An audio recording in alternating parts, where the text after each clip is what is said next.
there needs to be a commitment, and this union is between two people to make it work together. Then I think it will go a long way instead of any small challenge. People are just quick to revolt or take the other route. And secondly, I think the two-faced mother's claim about her son being hypnotized. I don't think so. People is old enough to know what he wants. He is somebody that will know his history. He's a good striker. He had a couple of them before even getting married to Annie. You understand? So I think Annie's first child is his fifth child. So you can see how his history with women has been. So for me, it's not a surprise to me, but that shouldn't stop other people from finding love. If you find love, you can work it out. You can build it.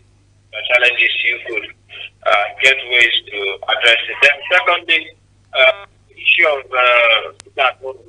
The governor has been calling for an end to sit at home. This is something we've been clamoring for. The governor of Enugu State started it, and when he started it, it was more like it's impossible, and he was being seen as this one is just trying to fight more than he can chew. If all the Southeast governors came together at that point to complement what Mba started, would have been far in terms of security in the South. Up to now, Enugu has the 9 p.m. curfew, despite the fact that the issue of sit-at-home and security issues have reduced. So I think if all Southeast governors should speak with one voice, then the whole issue of sit-at-home or insecurity as we're experiencing in the Southeast would be a thing of the past. So it's just for our leaders to be sincere in the fight against insecurity. Thank you very much. All right, well, but Emmanuel, just before you go, did you say there's a curfew in Enugu for 9 p.m.? Okay. For keke and bus drivers, and you know that once you don't find public transport, businesses that thrive in the night, and most people who like hanging out in the night, who don't have private vehicles, it becomes difficult for them to put out, which also affects businesses in the night. I think long before this administration, the former governor had implemented that curfew. Is it curfew? I call it, yes. On keke and small minibuses. Minibuses. So okay. once it's 8:30, you hardly find buses around, and that kind of make movement in the night difficult, which will affect the entire nightlife and any other activity in the night. I've stranded not once, not twice, trying to find my way home because I left where I was after 9 o'clock. So I think the Enugu State governor should look at that. This is just a sidebar away from the state at all. Should also consider lifting that, because I know Owerri, which was one of the hottest zones, don't even have this 9 p.m. thing. Abia is there, they don't have it. Anambra is there, Ebonyi is there, and I don't know why Enugu is still holding on to the 9 p.m. So the governor should find a way to way around lifting it so that it can make businesses thrive and the nightlife will return to Enugu. Thank you very much. All right, thank you so much. That's a good point. It looks like somebody who likes nightlife and is maybe probably asking that the government would return nightlife if they really want this business in Enugu to move faster. I mean, this is the government that has promised that they would move the Enugu economy from $3.5 billion to $30 billion. I'm wondering, if you do that, how are you not able to be able to reignite nightlife? And so if this curfew for keke and bus drivers are still in place for 9 p.m., then, I mean, those who want to do business beyond 9 p.m. will be unable to do that. And of course, you know, If you cannot move during the nighttime, you're not able to fix up. You're not going to be able to move from one place to another except you have a private vehicle. And then, of course, with that private vehicle and with the devil in the detail, I'm talking about fuel right now, being on the high side, it's become difficult for you to even make a move. And even when you make a move, you want to be a little bit cautious about that. But again, I mean, like he was mentioning, it's very, very important that we'll redress or look at those numbers again and see whether if we are able to free up keke from 9 p.m. and free up minibuses from that 9 p.m. maybe all the way, shift it to all the way 11 or maybe 12, whether it is significant enough to, spike a little bit of business around that particular time, So if the buses are not out, the people are not out, and the people are not out, the buses are not out, the keke are not out, the people are not out, most of them, because again, I feel that maybe what the government is also doing is that if you want to have fun at 9, then maybe you have to, put up with somebody who has a car that you guys can move together. So if you don't have a car, you probably cannot move at that time. So if you don't have a car, then you shouldn't be outside. That's what I'm thinking that they're doing. But yes, he made a point there. But again, part of the reasons why that was done in the first place was that security. Most people have said that the insecurity situation of Enugu at night time, with keke and buses, most of these kidnappings that happen are majorly aided by the keke movement and the minibus movement. So because of that, they're saying they're banning that, at least for a while. I think that's happened even in the last administration. The wee hours or wee days of the last administration, right into this administration, and they haven't removed that. So maybe they have also done their research. They've looked into the situation and they have stated clearly that it's not enough, to add to any numbers in terms of GDP at that time. And so maybe that's why they're leaving things the way they are. It doesn't mean you cannot move at 9 or at 10. You can, but you have to move in a private vehicle. All right? In a private vehicle. Anyways, there are other stories that he reacted to, which is the Two Faces story. The mother of Two Face saying that she clearly does not know the son that she gave birth to, and in the video that has gone viral, Two Face was seen trying to, move on with his life after he announced the divorce to Annie Idibia. And so many persons came up with all sorts of reactions, and Two Face is not backing out. I mean, he ringed the woman, and then thereafter, he disappeared all of a sudden, and then the family is out saying that he is missing and that he may most likely be under some sort of charm placed on him by Osawari, that's the House of Rep member or the lawmaker in Edo State, Osawari. So one wonders really, is this Two Face, or should we? What do we really believe? Because the mother was specific with what she says, with removing the bangle on his hand and then on his neck. I mean, she was specific. So for her to be that specific, it does mean maybe there's something that we're not seeing that she may have seen in the spirit world, or it's some sort of revelation that has been given to her. But then, speaking of the substance, really, I mean, Annie Dibia has gone through a lot. Two Face himself, because again, it's both ways. You cannot be saying that Annie has gone through a lot without saying Two Face has gone through a lot as well. Two Face has always been that trophy, isn't it? He's been that trophy. He's the superstar. Two Face Idibia, African queen. And so, even if Two Face says he wants to marry another 2, 3, I'm sure there'll be women lining up to get entangled with him. So it is not even about him anymore, or even Annie. It's the availability of women who know that, look, as morality would give that check, you shouldn't be doing this with another woman's husband. But I mean, in these days, really, who defines morality? Some people don't even.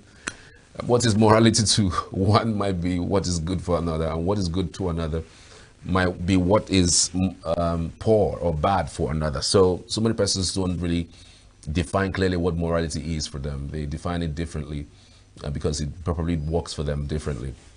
So however it is, Everybody is looking for some sort of safe place, safe environment, a place that they will be appreciated, a place that they can be elevated, a place that can be wanted, a place that can be loved. So, by and large, if Annie is not feeling that way anymore, well, it's unfortunate.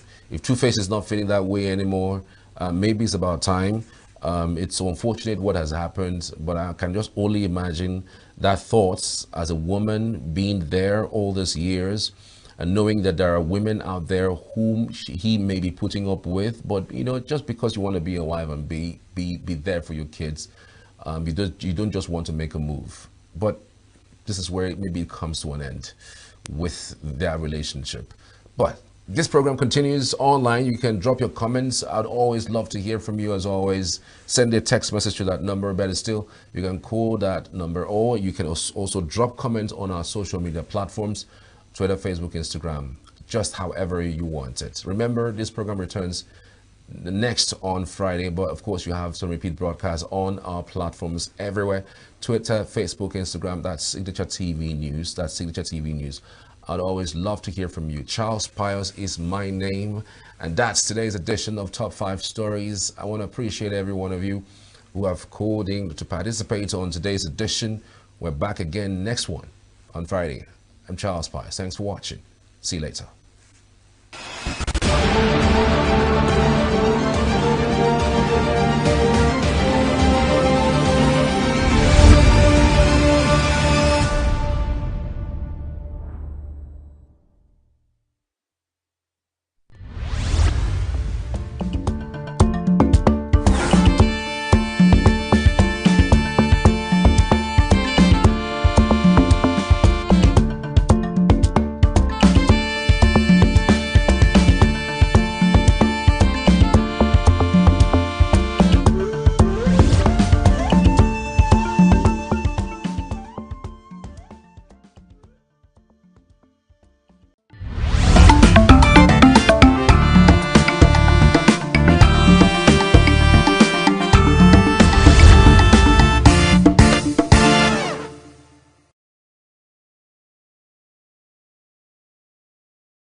Hello, great people. How are you doing today? I believe you all are doing great. I joyfully welcome you to Gospel Lounge today. It's going to be a very great show. So relax and gather your family and friends. Let's enjoy the show together. Okay? We just sing a song to God in worship for all the things that He has done for us. Hosanna in the highest. Let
you think of the foremost Igbo leader, the name Nnamdi Azikiwe comes to mind.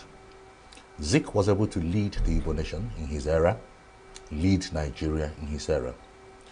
But when you concentrate on the eastern region or the southeast or whatever the Igbo nation is today, which goes beyond the 5 states of the southeast, recall that we had the greatest leader, as far as I'm concerned, Africa ever saw, Dr. Michael Obara, who led from the eastern region from here, and I keep saying from 1960, as at 1964, just 4 years, he was able to turn the economy of the eastern region, mostly the Igbo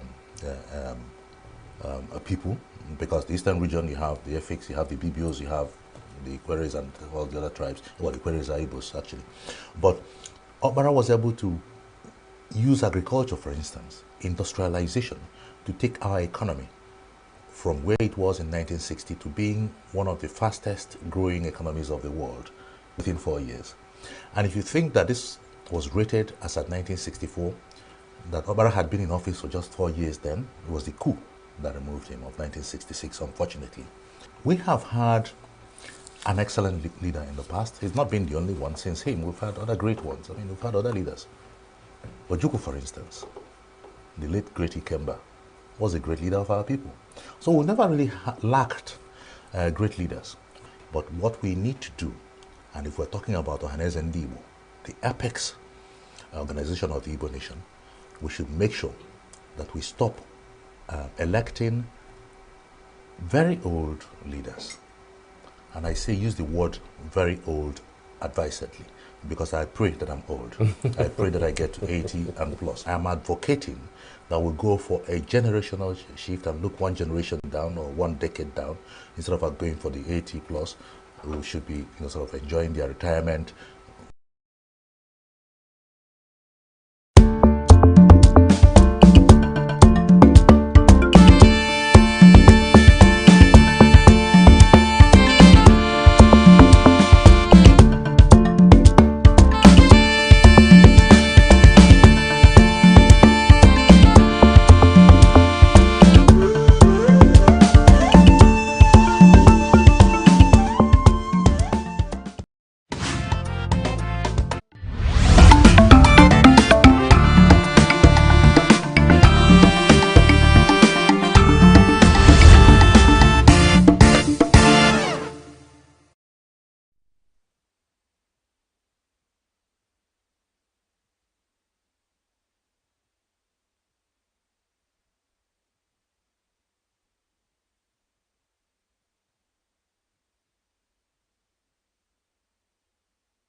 watching the program.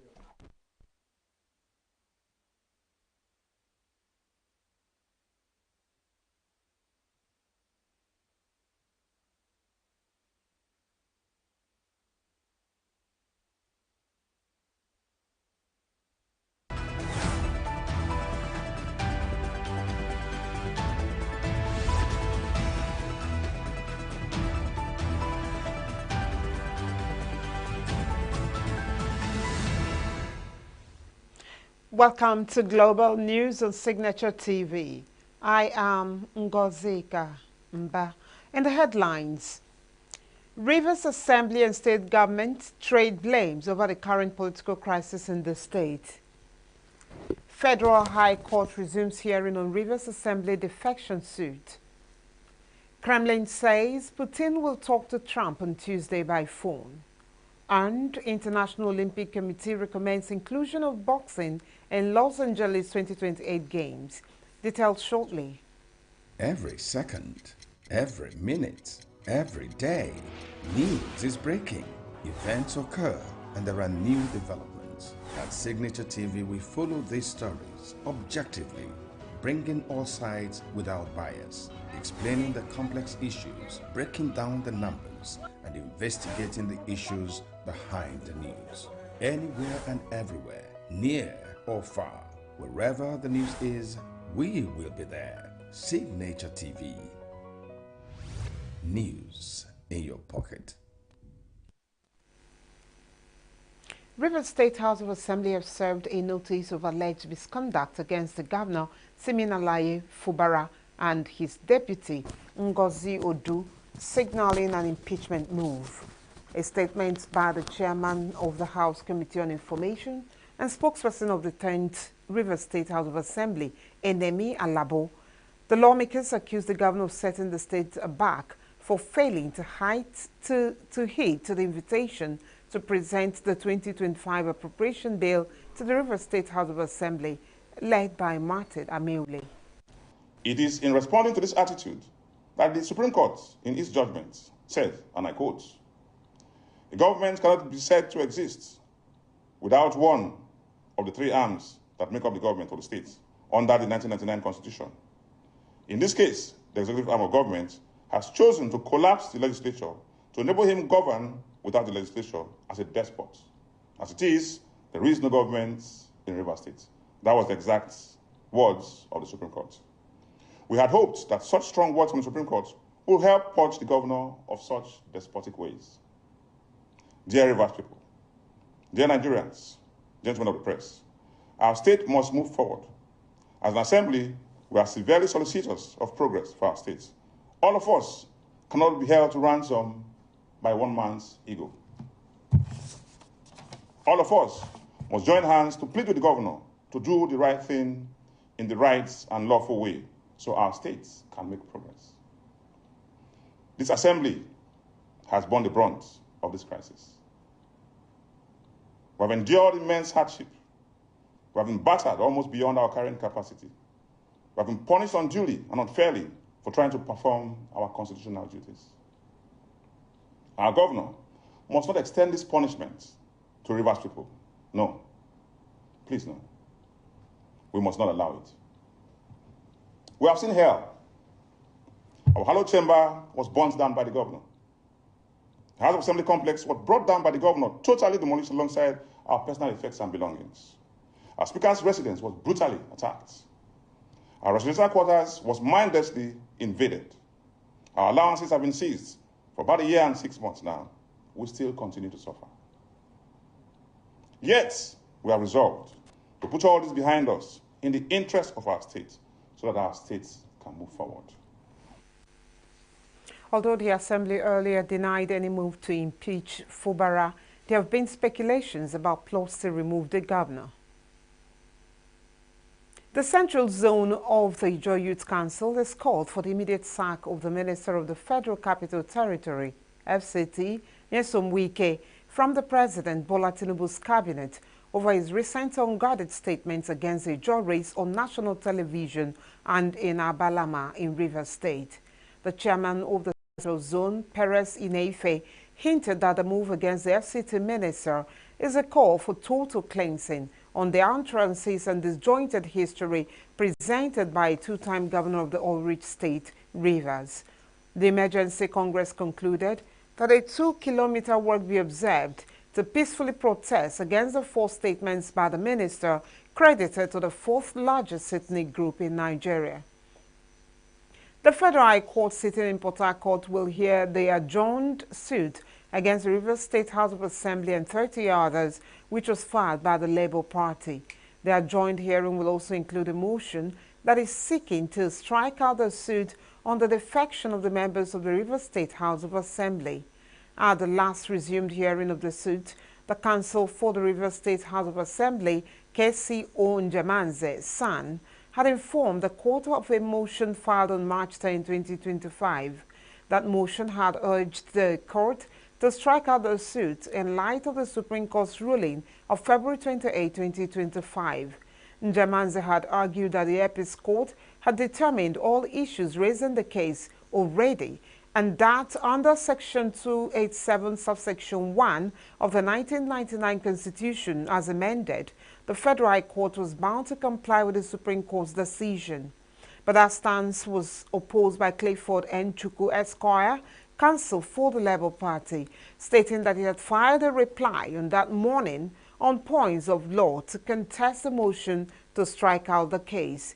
He asserted that the facts surrounding the Supreme Court's ruling were distinguishable from the subject of the current suit. Chukwu emphasized that the current suit entered on the defection of the 27 lawmakers from the People's Democratic Party, PDP, to the All Progressives Congress, APC. He stated further that the Federal High Court, under Section 272, subsection 3 of the 1999 Constitution as amended, has exclusive jurisdiction to determine issues of defection involving House of Assembly members. Arising from that, Justice E.A. Obile of the Federal High Court's Kotu Port Harcourt Judicial Division delivered a bench ring. Justice Obile stated that the court would first hear the motion on notice before considering the substantive case and adjourned to Monday, March 17, 2025 for hearing of the motion. The Federal High Court sitting in Lagos has ordered Nigerian billionaire Oba Otudeko to take a plea in the charges filed against him by the Economic and Financial Crimes Commission. The order was given by Justice Chukwujekwu Aneke on Monday. This comes after the Anti-Graft Commission had filed a 13-count charge against Otudeko, who doubled as chairman of Honeywell Group, and 3 others over an alleged 30 billion naira loan fraud. At the hearing of the matter, the judge said Otudeko must take his plea before an application challenging the court's jurisdiction on the case can be decided. Justice Aneke subsequently adjourned the case to May 8. Meanwhile, Otudeko last month refuted allegations against him. On January 20, Bode Olanikpeku, counsel to Oba Otudeko, protested the charges against his client in Lagos court. Activist politician Omoyele Sowore Monday disclosed that officials of the local government inspector of the National Youth Service Corps, NYSC, in Lagos State, absconded after inviting corps member Uche Rita Ugwamaye, also known as Raye, over her recent criticisms. Raye recently went viral for criticizing President Bola Tinubu's government.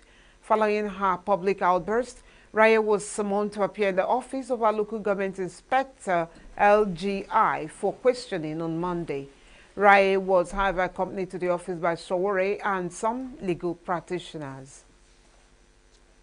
Up ahead, Trade Union Congress urges federal government to tolerate viral corps member, says Nigerians frustrated. Akwa police students protest alleging security police brutality. Stay with us. With a population of about 36 million people, the Southeast is awash with stories. Every day on Southeast News, we tell the peculiar story of the Southeast and her people. Our Southeast should be the Silicon Valley of Nigeria. Their successes, achievements, and daily challenges. Do you have a Southeast story to share? Community achievements and challenges, completed and uncompleted projects, bad roads, water scarcity, erosion, flooding, insecurity, or even disagreements? Bring it on to Southeast News. On Southeast News, no story is too big or too small. Southeast News. Let's tell our story. Showing on Signature TV every weekday at 4 p.m. WAT, 1600 hours GMT.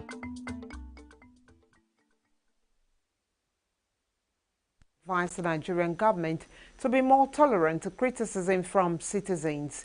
The president of the Congress, Festus Osifo, gave the advice while reacting to the trending issue of a corps member who allegedly got threatened by officials of the National Youth Service Corps (NYSC) for criticizing President Bola Tinubu's administration.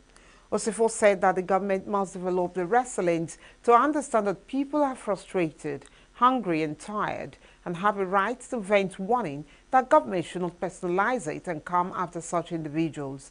The TUC boss, however, advised critics to always be constructive by speaking within the expected norm and some level of decorum.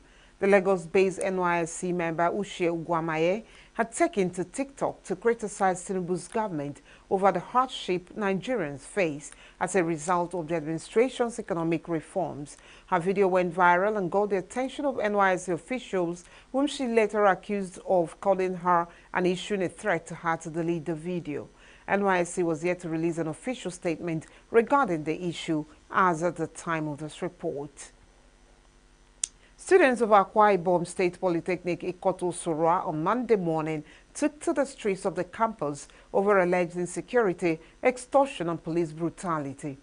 The students who gathered in front of the school gate were seen displaying different placards with inscriptions such as "End police brutality now, protect, save, don't abuse.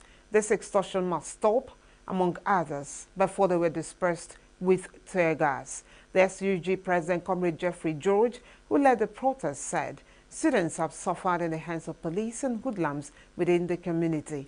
He said just last week, a trending video on social media was seen where a student of the institution was beaten and dragged, rolling on the ground by policemen. Reacting, the police public relations officer for Akwa Ibom, Timfon John, said the State Commissioner of Police, Baba Muhammad Azari, has visited the students for a meeting to resolve all issues affecting them. The Chief of Army Staff, Olufemi Oluyede, has urged Nigerian Army troops to make the country safer and more secure for all citizens. He gave this charge while addressing troops during his maiden operational visit to 12th Brigade Nigerian Army, Charimai Gumeri Barracks, Lokoja, on Sunday. Oluyede praised the troops for their efforts and sacrifices in safeguarding national security, defending sovereignty, and protecting Nigeria's interests. The COAS pledged to prioritize soldiers' welfare and that of their families, acknowledging their sacrifices and dedication to the nation. Soldiers were urged to take advantage of loan and housing schemes to secure their own homes after retiring from service. He cautioned troops against extravagant lifestyles and urged them to live within their means and earnings. Brigade Commander Kasim Sidi led the COAS on an inspection of ongoing and completed projects in the barracks.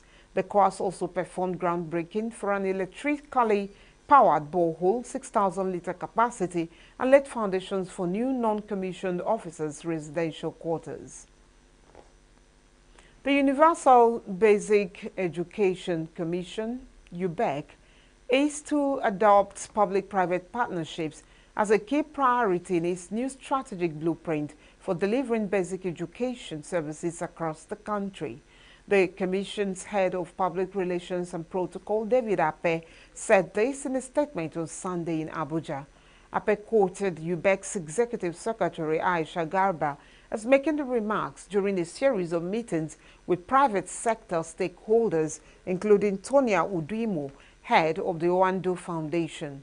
Garba emphasized the importance of strong collaboration between the government and the private sector to advance basic education in Nigeria.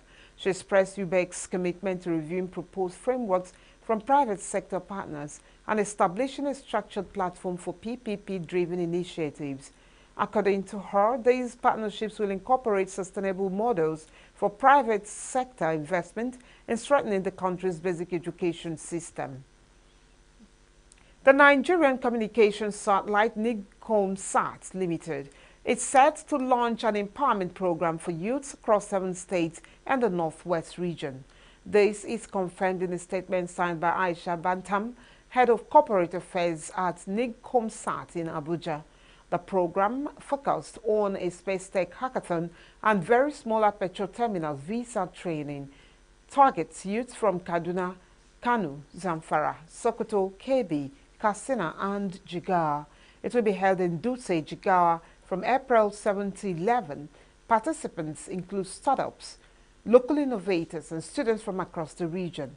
Bantam urged interested students to register via the NIGCOMSAT Limited website. She explained that the initiative aims to engage and empower young Nigerians, particularly university students, innovators, and professionals from the Northwest. NIGCOMSAT Managing Director Jane Egerton Idehe said the program would last 5 days. Egerton Idehe noted that this certification provides participants with technical skills, enhancing job prospects. And still to come on the news, EU foreign ministers discuss Ukraine, Syria, and United States relations. New Canadian Prime Minister Carney versus Notre Dame Cathedral, Paris. These and more after the break.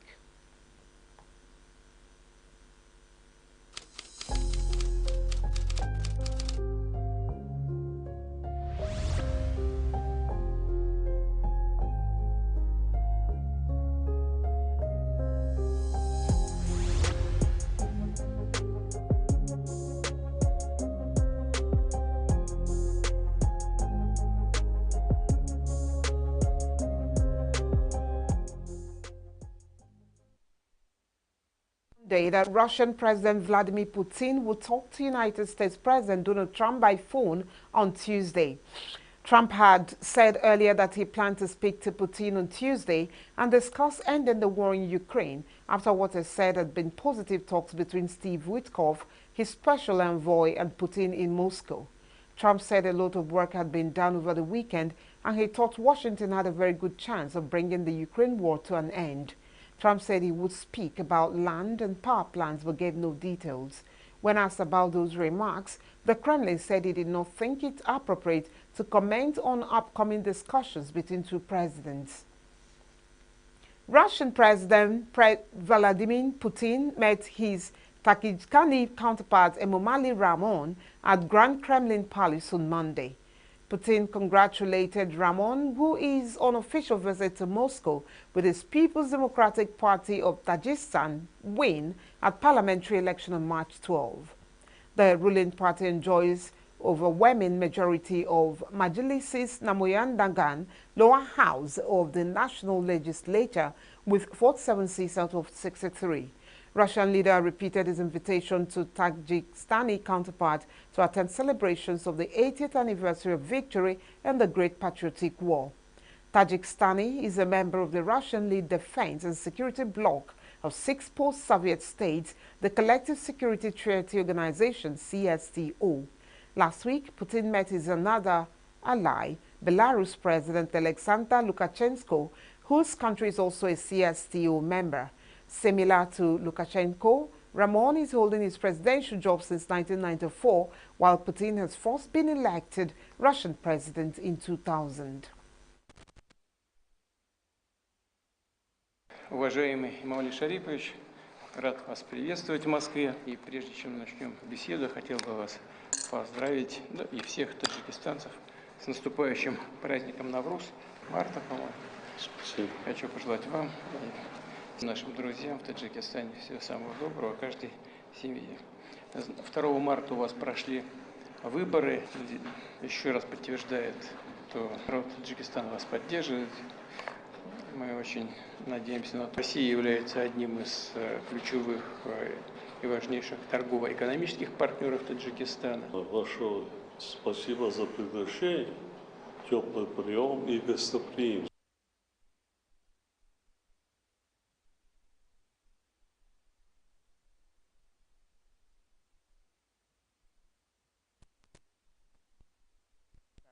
Similar to Lukashenko, Ramon is holding his presidential job since 1994, while Putin has first been elected Russian president in 2000. Conditions demanded by Russia to agree to a ceasefire in the war in Ukraine show that Moscow does not really want peace, European Union Foreign Policy Chief Kaja Kallas said on Monday. Well, those conditions that they have presented, it shows that they don't really want peace, actually, because they are presenting as conditions all their ultimate goals that they want to achieve from the war. So there's a broad political support for that initiative, which is good. But there's a lot of details that need to be worked out because there are also defense ministers that need to have a say, and we have a meeting of defense ministers. But it's important that the council said that we need to move swiftly, and that is what we are doing. We require from Ukraine a conditional position when we see so many conditions from Putin's side. And we see the real intent, and there is no place for peace in Putin's imperialist plan. That is obvious, and these actions show more than the words for themselves.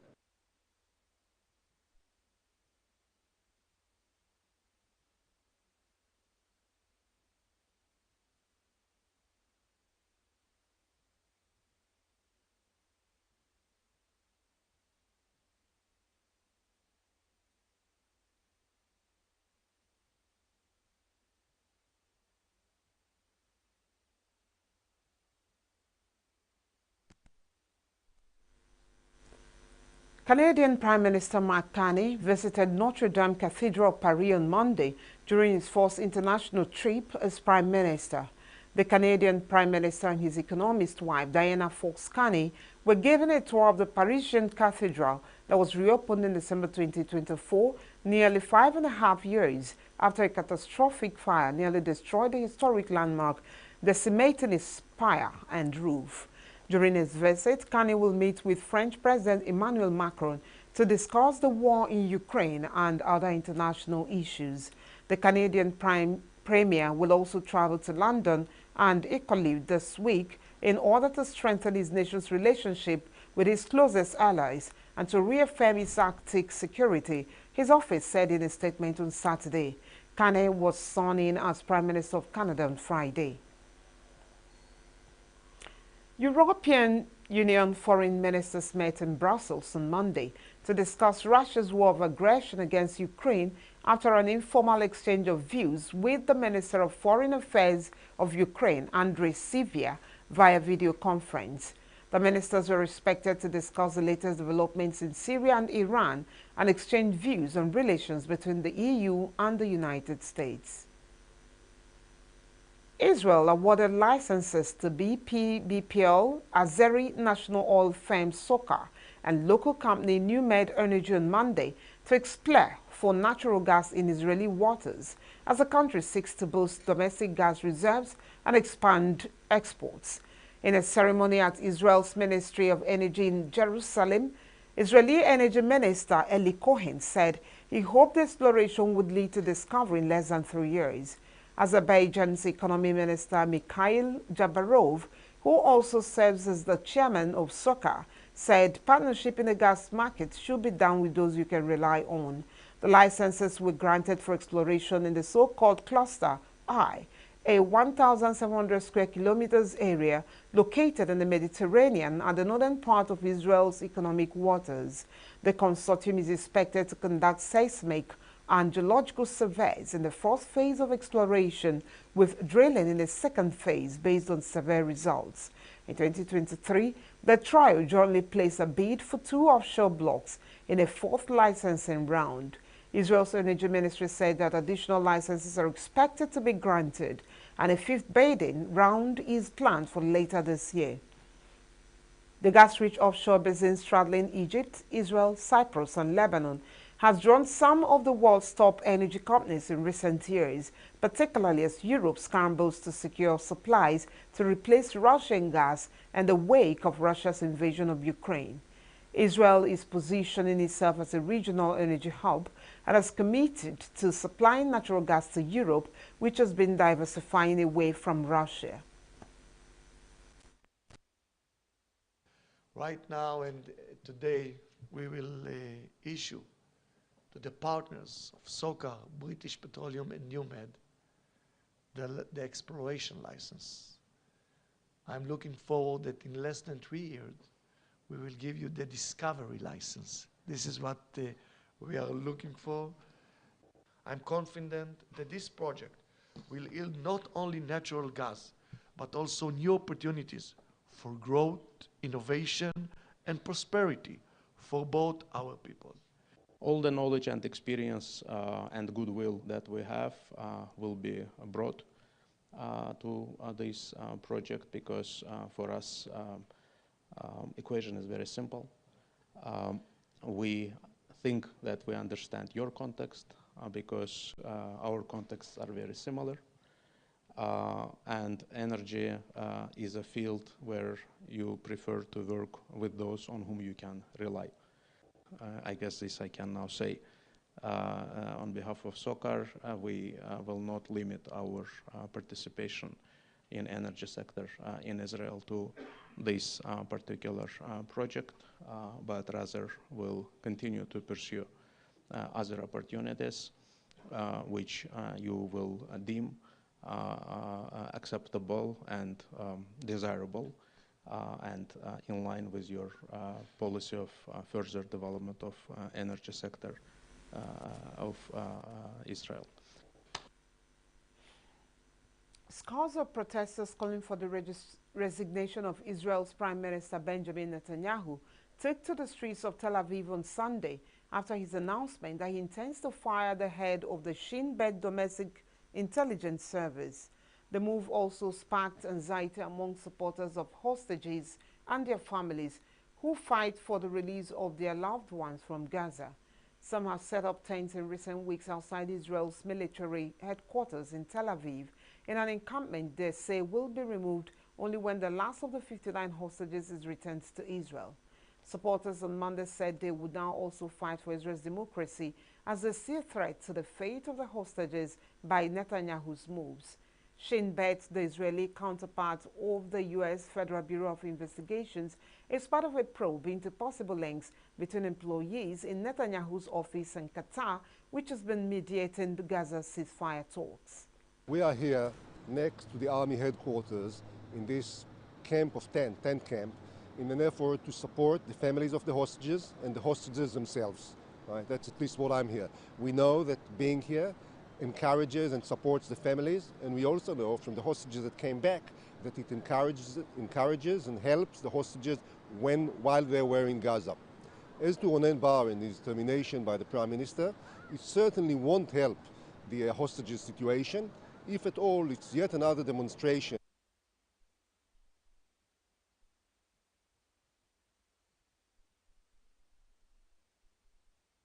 Syria's army sent a convoy of troops and several tanks to the frontier on Monday after Syrian troops exchanged fire with Lebanese soldiers and armed groups in northeast Lebanon overnight and into Monday in a new round of clashes along the two countries' border. Syrian troops fired into the air as they moved through towns on the way to the border.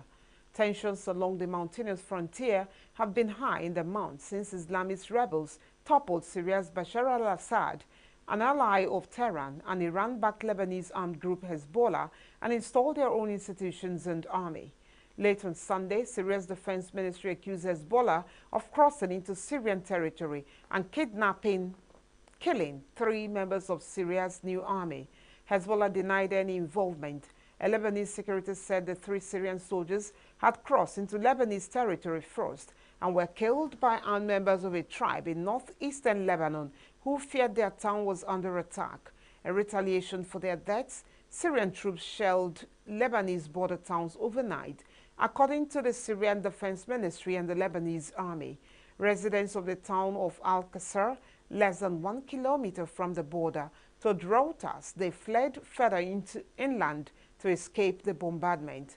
Lebanon's army said in a statement on Monday that it had handed over the bodies of the 3 killed Syrians to Syrian authorities and that it had responded to fire from Syrian territory and sent reinforcements to the border area. Yemen's Houthi will respond to U.S. airstrikes with escalation the group's military spokesperson said in a televised statement early on Monday.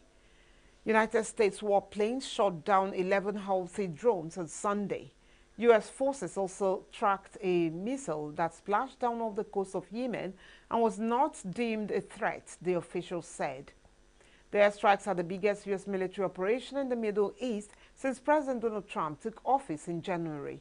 One U.S. official told Reuters the campaign might continue for weeks. The Yemeni armed forces targeted, for the second time during 24 hours, the U.S. aircraft carrier USS Harry S. Truman in the northern Red Sea with a number of ballistic and cruise missiles and drones in an engagement that lasted for several hours. The Yemeni armed forces succeeded in thwarting a hostile attack the enemy was preparing to launch against our country. Its warplanes were forced to return from their launching point after the Yemeni armed forces launching a number of missiles and drones at the aircraft carrier and several of its warships. The Yemeni armed forces, with trust in Allah, are confronting this criminal aggression and responding to escalation by escalation, and will proceed with implementing the statement made by Sayyid Abdul Malik Badr al-Din al-Houthi, may Allah protect him, regarding additional escalation options should the aggression against our country continue.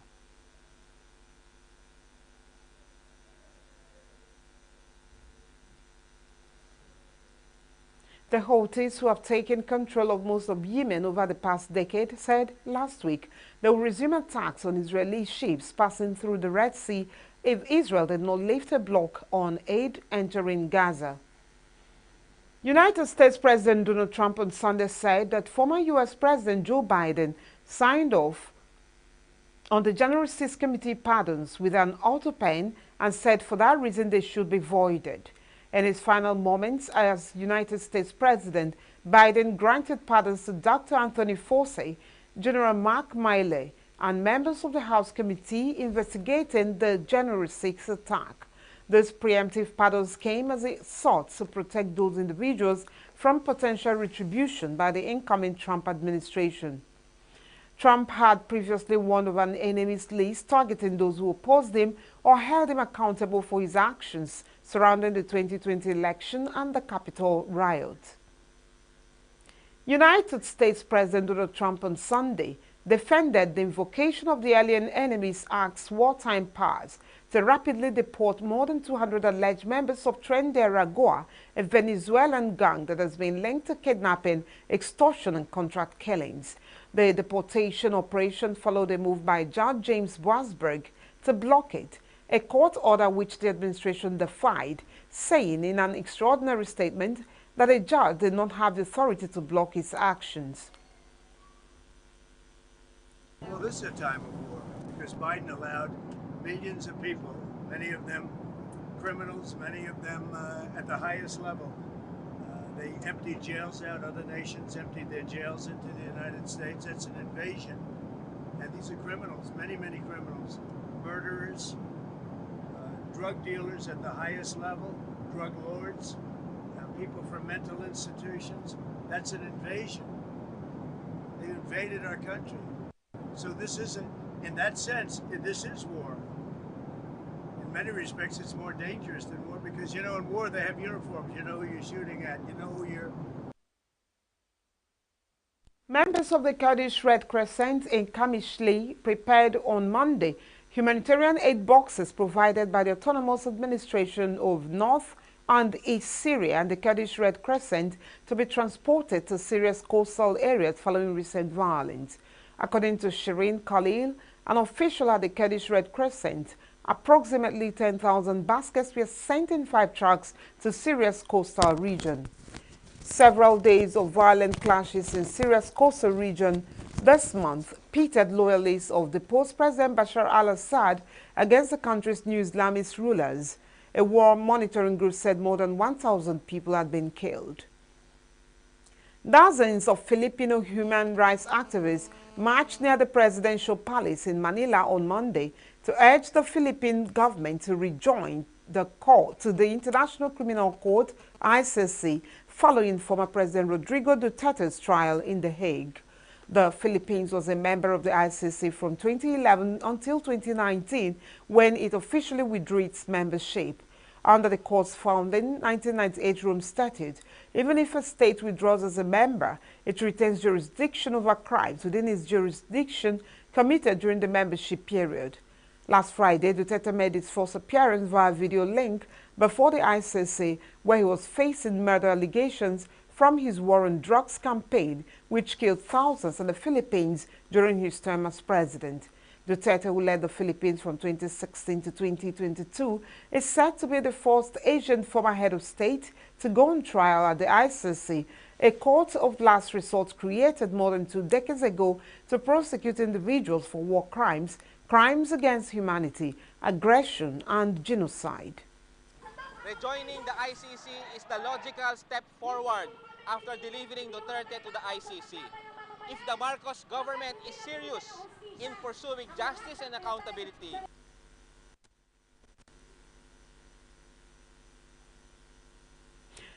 India and New Zealand have decided to start detailed negotiations on a mutually beneficial free trade agreement, Indian Prime Minister Narendra Modi said on Monday after talks with his New Zealand counterpart Christopher Luxon.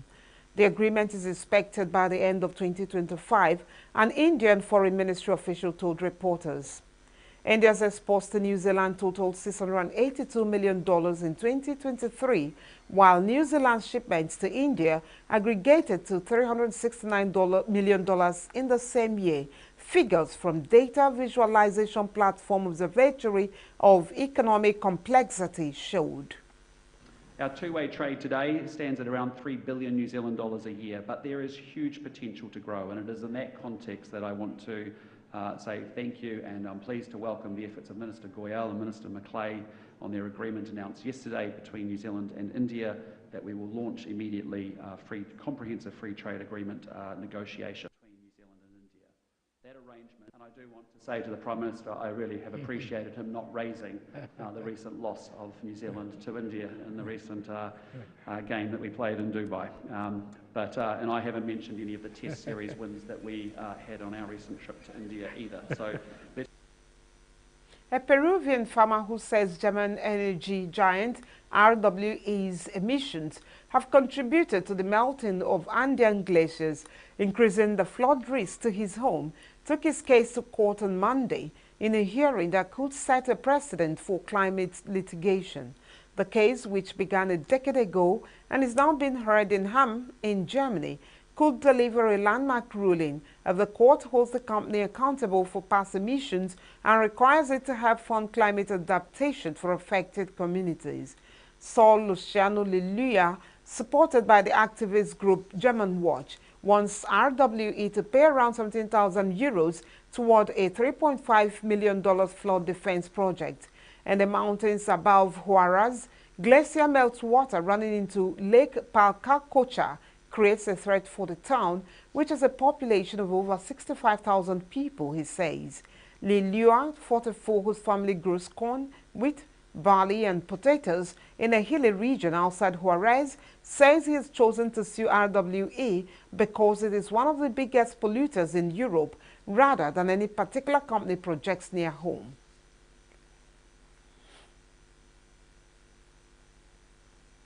Underperforming Nigeria and disadvantaged Sudan share the spotlight ahead of 2 2026 World Cup qualifying match days in Africa from Wednesday.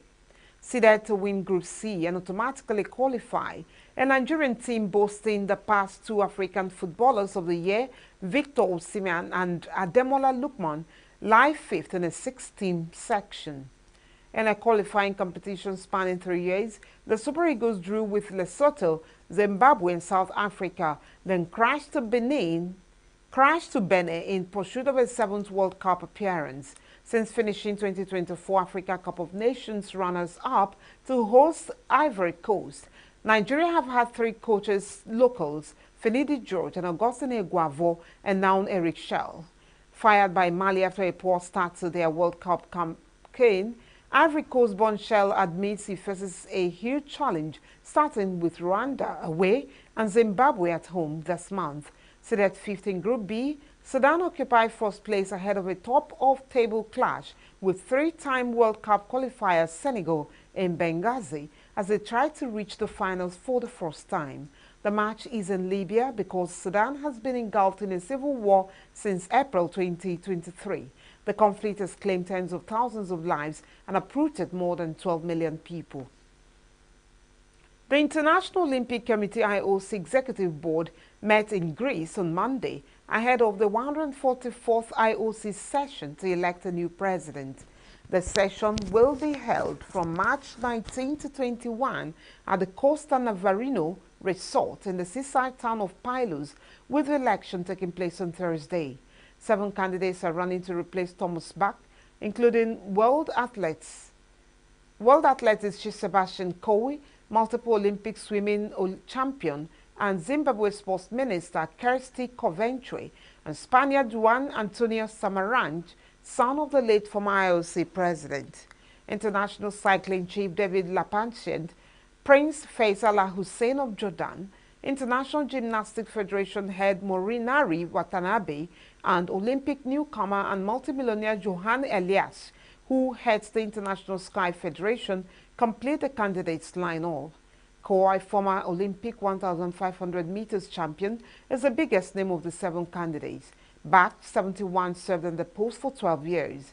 When the IOC's 100-plus members go to the ballot on March 20, they will be effectively decided on the direction much of the world of sports will take for the next 8 years. With multi-billion revenues from sponsors and broadcasters, the IOC is not limited to just hosting the Summer and Winter Olympics. It has a direct or indirect say in every major international decision on sport, whether financial, political, or structural. Today's executive board was pretty, I can say, uneventful. Only one real decision. And this was about putting boxing on. The International Olympic Committee Executive Board on Monday recommended the inclusion of boxing in the Los Angeles 2028 Summer Olympics, and then a year-long saga regarding the sport's Olympic future. The IOC last month granted provisional recognition to world boxing in a major step towards the sport's inclusion in the 2028 Olympics. The recommendation will now be put to a vote at the IOC session in Greece this week and is expected to pass easily, with boxing among the popular Olympic sports. The boxing competition at the Paris 2024 Games was run by the IOC after it had stripped the International Boxing Association of recognition in 2023 over its failure to implement reforms on governance and finance. The IOC had not included the sport on the initial 2028 program, having urged national boxing federations to create a new global boxing body. World Boxing, now with more than 80 national federations as members, was launched in 2023. The IOC said only athletes whose national federations were members of World Boxing by the time of the start of the qualification events for the 2028 Olympics could take part in Los Angeles.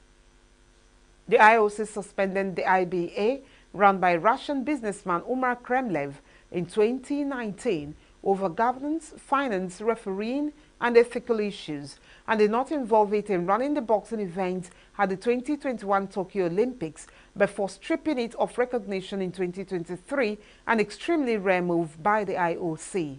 Bach said Russia was welcome to return to the Olympics, but must first follow the rules of the Olympic Charter. The IOC banned the Russian Olympic Committee (ROC) for recognizing regional Olympic councils for Russian-occupied regions of Ukraine that Russia claims as its own: Luhansk, Donetsk, Kherson, and Zaporizhzhia. Cristiano Ronaldo's Al Nassr have been drawn to face Yokohama F. Marinos from Japan in next month's quarterfinals of the Asian Champions League Elite, with fellow Saudi Pro League side Al Hilal to take on tournament debutant Gwangju Football Club of South Korea. Al Ahly, the third club from Saudi Arabia to reach the last 8, will play Thailand's Buriram United, and Japanese outfit Kawasaki Frontale will face Al Sadd from Qatar. All 4 quarter finals will be played in Jeddah as part of a centralized competition that will also see the Saudi Arabian port city hosting the semi-finals and final. Al Hilal, winners of the title on a record 4 occasions, will meet Guangzhou in the opening game of the finals phase on April 25. Yokohama F. Marinos, who were runners-up last year, play Al Nassr and Al Ahly face Buriram United on April 26, with Kawasaki to take on Al Assad on April 27. The semi-finals will be played on April 29 and 30, with the final to be held at the King Abdullah Sports City on May 3. The 2025 season of the Wingfoil World Tour got underway with the first and only World Cup event in the wave discipline. The USA's Cash Bezzola and Spain's Nia Suarez were crowned champions. Suarez opened with a dominant 8.07-point wave, securing an early lead, and finished off with an overall score of 17.04. In the men's division, Cash Bezzola defended his Wave World Championship title from last year after facing off with Canada's Finn Spencer in the final. Bezzola gained an early lead and maintained it until the end, though Spencer closing on points. Real Madrid coach Alberto Toril voiced his concerns on Monday about the scheduling of matches and the insufficient rest period for his players ahead of their Women's Champions League quarterfinal against Arsenal. Toril said their rivals had a better calendar and that Liga F should take care of them. Real Madrid will play the first leg of their WCL quarterfinal on Tuesday as they look to reach the last 4 of the competition for the first time. Real Madrid are second in Liga F with 56 points, 7 behind rivals Barcelona. The Los Angeles Dodgers and the Chicago Cubs will square off in the opening game of the 2025 Major League Baseball MLB season in Tokyo on Tuesday. Japanese pitcher Yoshinobu Yamamoto is expected to take the mound for the Dodgers against the Cubs' Shota Imanaga in the opener, with Roki Sasaki set to make his MLB debut in the second game of the series on Wednesday. Dodgers manager Dave Roberts hasn't been putting any extra pressure on Sasaki as the 23-year-old prepares for the biggest game of his career. Roberts also confirmed shortstop Mookie Betts will miss the 2-game Tokyo series against the Cubs due to illness. The 32-year-old developed flu-like symptoms before coming to Japan and did not feature in the 2 exhibition games on the weekend, with Roberts explaining Betts was showing fatigue before their game against the Hanshin Tigers on Sunday. Breton Jack Draper turned his childhood dreams into reality at Indian Wells on Sunday, claiming his maiden Masters 1000 title and catapulting himself into the top 10 for the first time after a rapid ascent through the sport.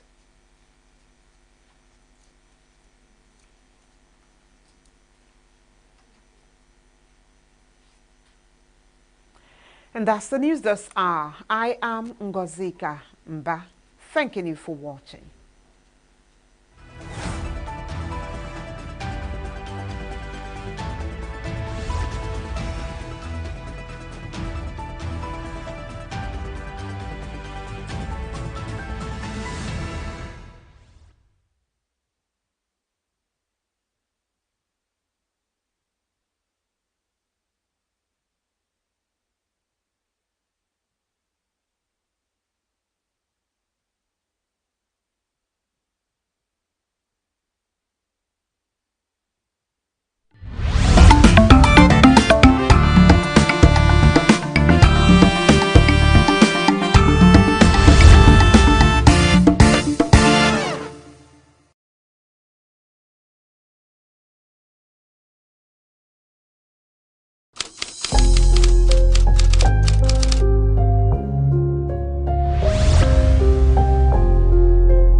When you think of the foremost Igbo leader, the name Nnamdi Azikiwe comes to mind. Zik was able to lead the Igbo nation in his era, lead Nigeria in his era. But when you concentrate on the eastern region or the southeast or whatever the Igbo nation is today, which goes beyond the 5 states of the southeast, recall that we had the greatest leader, as far as I'm concerned, Africa ever saw, Dr. Michael Obara, who led from the eastern region from here, and I keep saying from 1960, as at 1964, just 4 years, he was able to turn the economy of the eastern region, mostly the Igbo people, because the eastern region you have the Effiks, you have the Bibios, you have the Queries and all the other tribes. Well, the Queries are Igbos actually. But Obara was able to use agriculture, for instance, industrialization, to take our economy from where it was in 1960 to being one of the fastest growing economies of the world within 4 years. And if you think that this was rated as at 1964, that Obara had been in office for just 4 years then, it was the coup that removed him of 1966, unfortunately. We have had an excellent leader in the past. He's not been the only one since him. We've had other great ones. I mean, we've had other leaders. Ojukwu, for instance, the late great Ikemba, was a great leader of our people. So we never really lacked great leaders. But what we need to do, and if we're talking about Ohaneze Ndigbo, the apex organization of the Igbo nation, we should make sure that we stop electing very old leaders. And I say use the word very old advisedly, because I pray that I'm old. I pray that I get to 80 and plus. I am advocating that we go for a generational shift and look one generation down or one decade down, instead of going for the 80 plus, who should be sort of enjoying their retirement.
You go to some of our public institutions, because you want to say tuition is free, the laboratories are almost empty. So when you pay money, just like an investor, when you pay, you ask for value. When you see buses in the nation's capital, buses are designed to take 50 passengers. Sometimes you have over 110, 120. That's because they are highly subsidized and free. For me, subsidy, yes, but free, highly no. It shouldn't be free. And this is the only way to be honest, because we're preaching about sustainability. If it is free, we can't sustain it. If masses are going to be paid, it has to be in a subsidized amount of money. Let the government subsidize it, because major thing we are facing now is a problem of transportation, the high cost of transportation.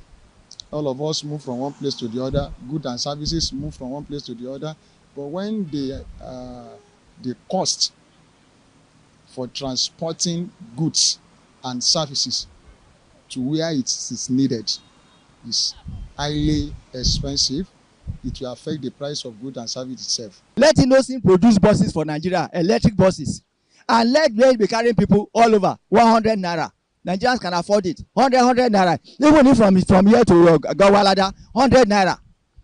from Ketu in Lagos to Victoria Island, 100 naira. If they do that, the buses, the distance will reduce. You understand me? You set up a charging point where they can go and charge their buses.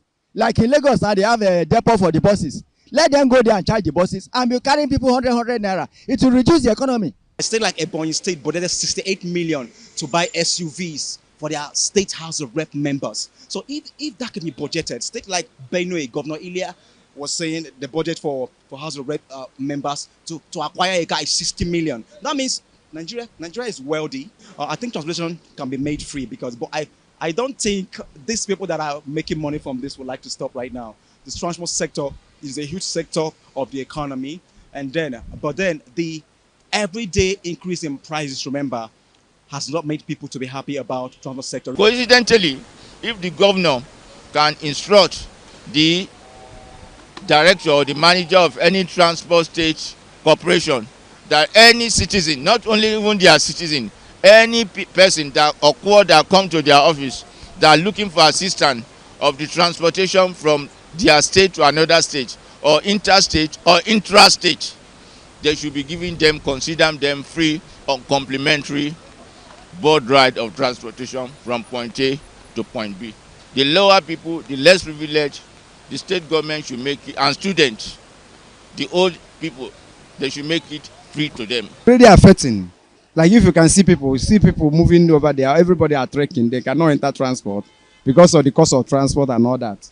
People go a long distance, 1 mile, 2 mile trekking because of no money. And not only that, a lot of criminal and all that.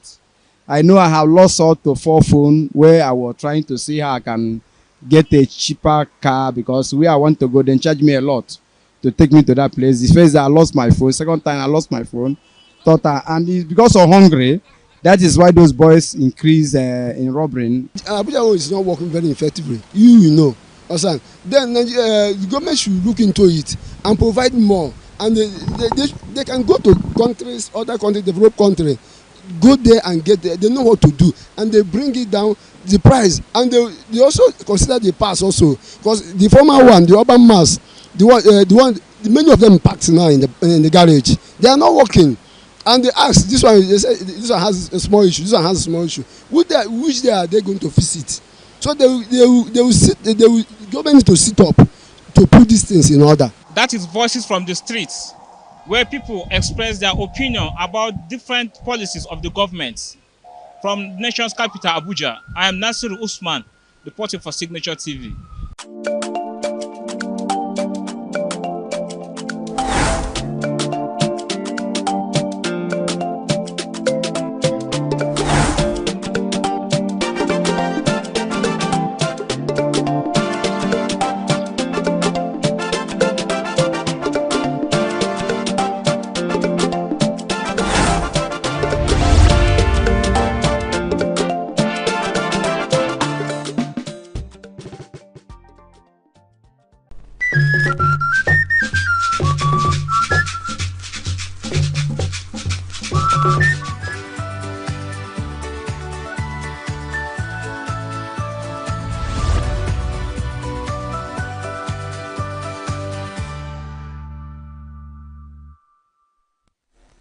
Good evening to you, dear viewer across the globe, wherever you're watching us from. It is the evening right here in this part of the world, Nigeria.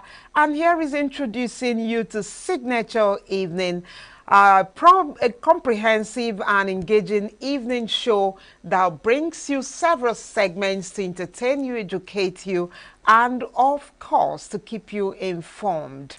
My name is Ngozika Mba, and on behalf of my producer Raymond Ken Mbata, I welcome you to this maiden edition of the show, which will always bring together key segments of political analysis, business news, sports updates, fashion trends, security reports, historical city features. You will hear it all in this whole 3 hours, a full package for your entertainment, basically, and to keep you, dear viewer, informed. The program tonight will also bring you Politicals, a discussion segment, various discussion outlines for your delight tonight. Thank you and stay tuned. We shall return with the very, very first segment of today's episode. Stay with us. Every second, every minute, every day, news is breaking.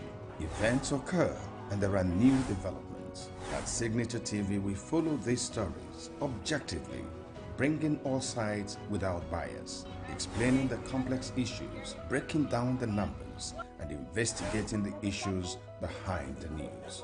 Anywhere and everywhere, near or far, wherever the news is, we will be there. Signature TV. News in your pocket.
right now with the wife of the man that was... Why the main market is in chaos?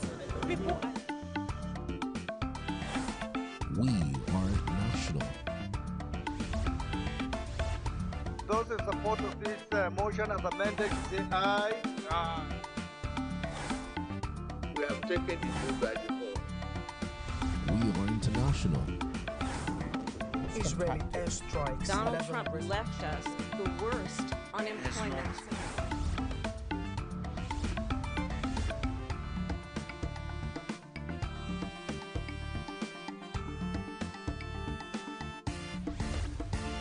Signature TV, news in your pocket. With a population of about 36 million people, the Southeast is awash with stories. Every day on Southeast News, we tell the peculiar story of the Southeast and her people. Our Southeast should be the Silicon Valley of Nigeria. Their successes, achievements, and daily challenges. Do you have a Southeast story to share? Community achievements and challenges, completed and uncompleted projects, bad roads, water scarcity, erosion, flooding, insecurity, or even disagreements? Bring it on to Southeast News. On Southeast News, no story is too big or too small. Southeast News. Let's tell our story. Showing on Signature TV every weekday at 4 p.m. WAT, 1600 hours GMT.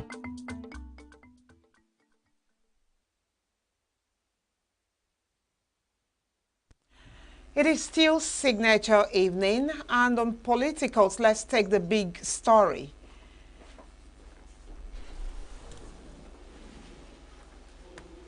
Impeachment looms as Rivers Assembly serves gross misconduct notice on Fubara and his deputy. And we're taking the story. The Rivers State House of Assembly on Monday served a notice of alleged misconduct against the state's governor, Siminalayi Fubara, and his deputy, Ngozi Odu. According to press reports, the lawmakers claimed in the notice that the action was in line with the Nigerian Constitution. We will find out about that, though.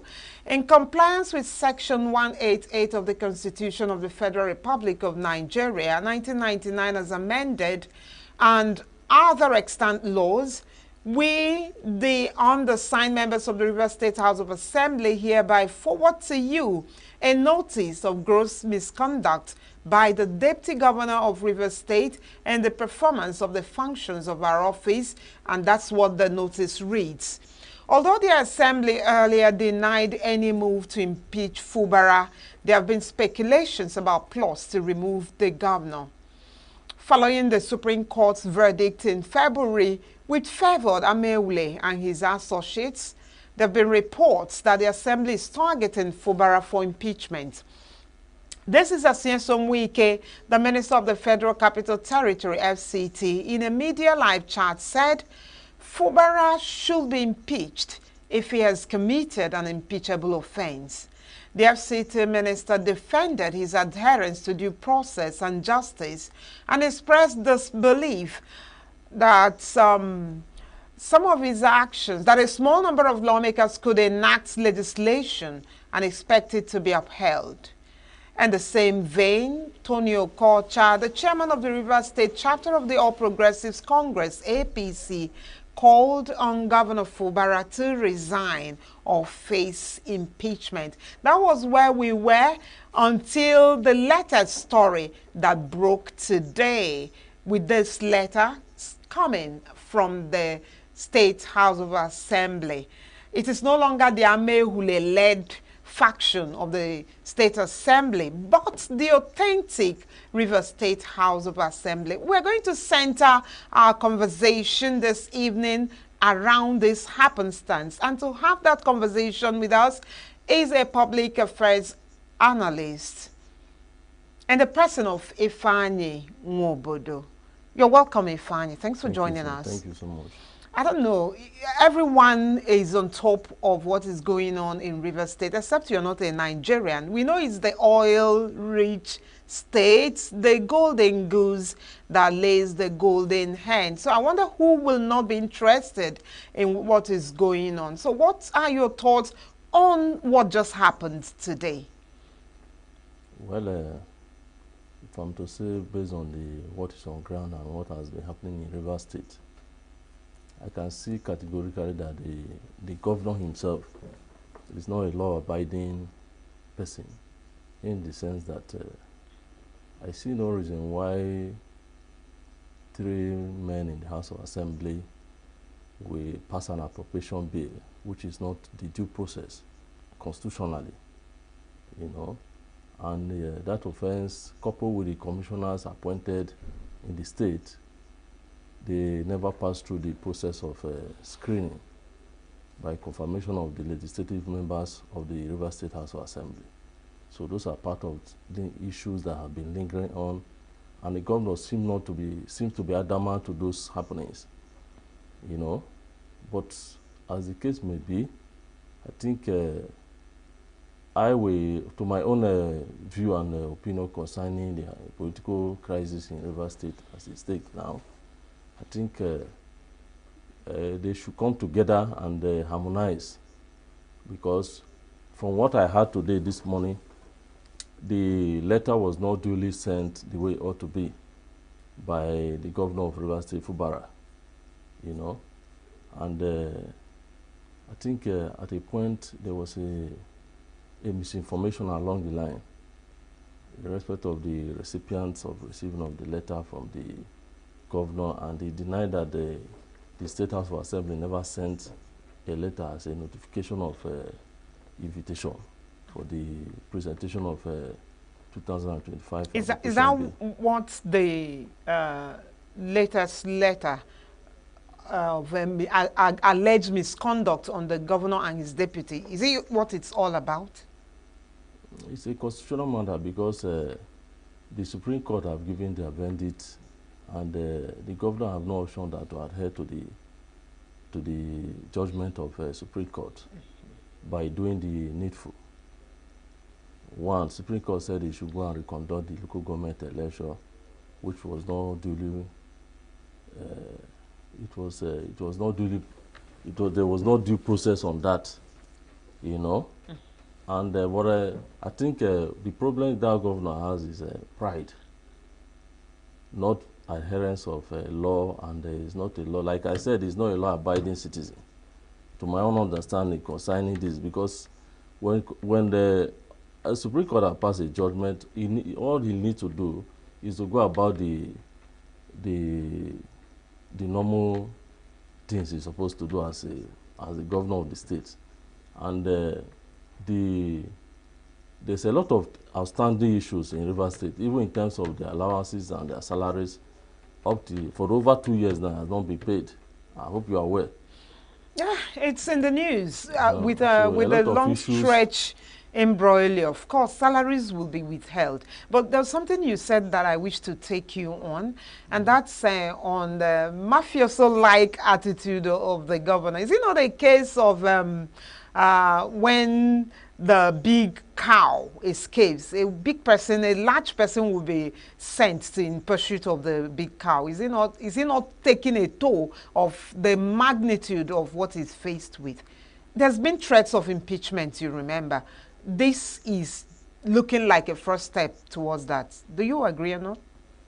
No, that impeachment will not take place, because already there's a message that already been passed. Because like I remember, was it last week, the Joe leaders had a meeting with Mr. President Bola Ahmed Tinubu in a recent time concerning this issue of River State. And the president appealed to them they should help him. When they get home, they should help him to make peace in River State. That he wouldn't want anything impeachable approach in River State. And I want to believe that impeachment is not even the best to this problem of River State, other than they need to come together and stabilize the states politically, and so that for the interest of the river people, like an experience good governance and normal business of the day can take place in Rivers. So, and I doubt that impeachment is not going to hold. And from what Wike, there's a statement he made during the time they were celebrating Thanksgiving. He said, although he's not going to, that the legislative should do their work, he's not going to stop them from doing their constitutional right. You understand me? But that impeachment of 18, I am not seeing it working. You're not seeing it work. You talked about the interference of Mr. President. That has been on for as long as this situation has been this way. You think it's anything to go by at this time, that he is giving his word that there won't be any impeachment? If we are going to take him by his word, do you think it will stand? Well, as a matter of fact, impeachment will not be is not the best solution to this issue.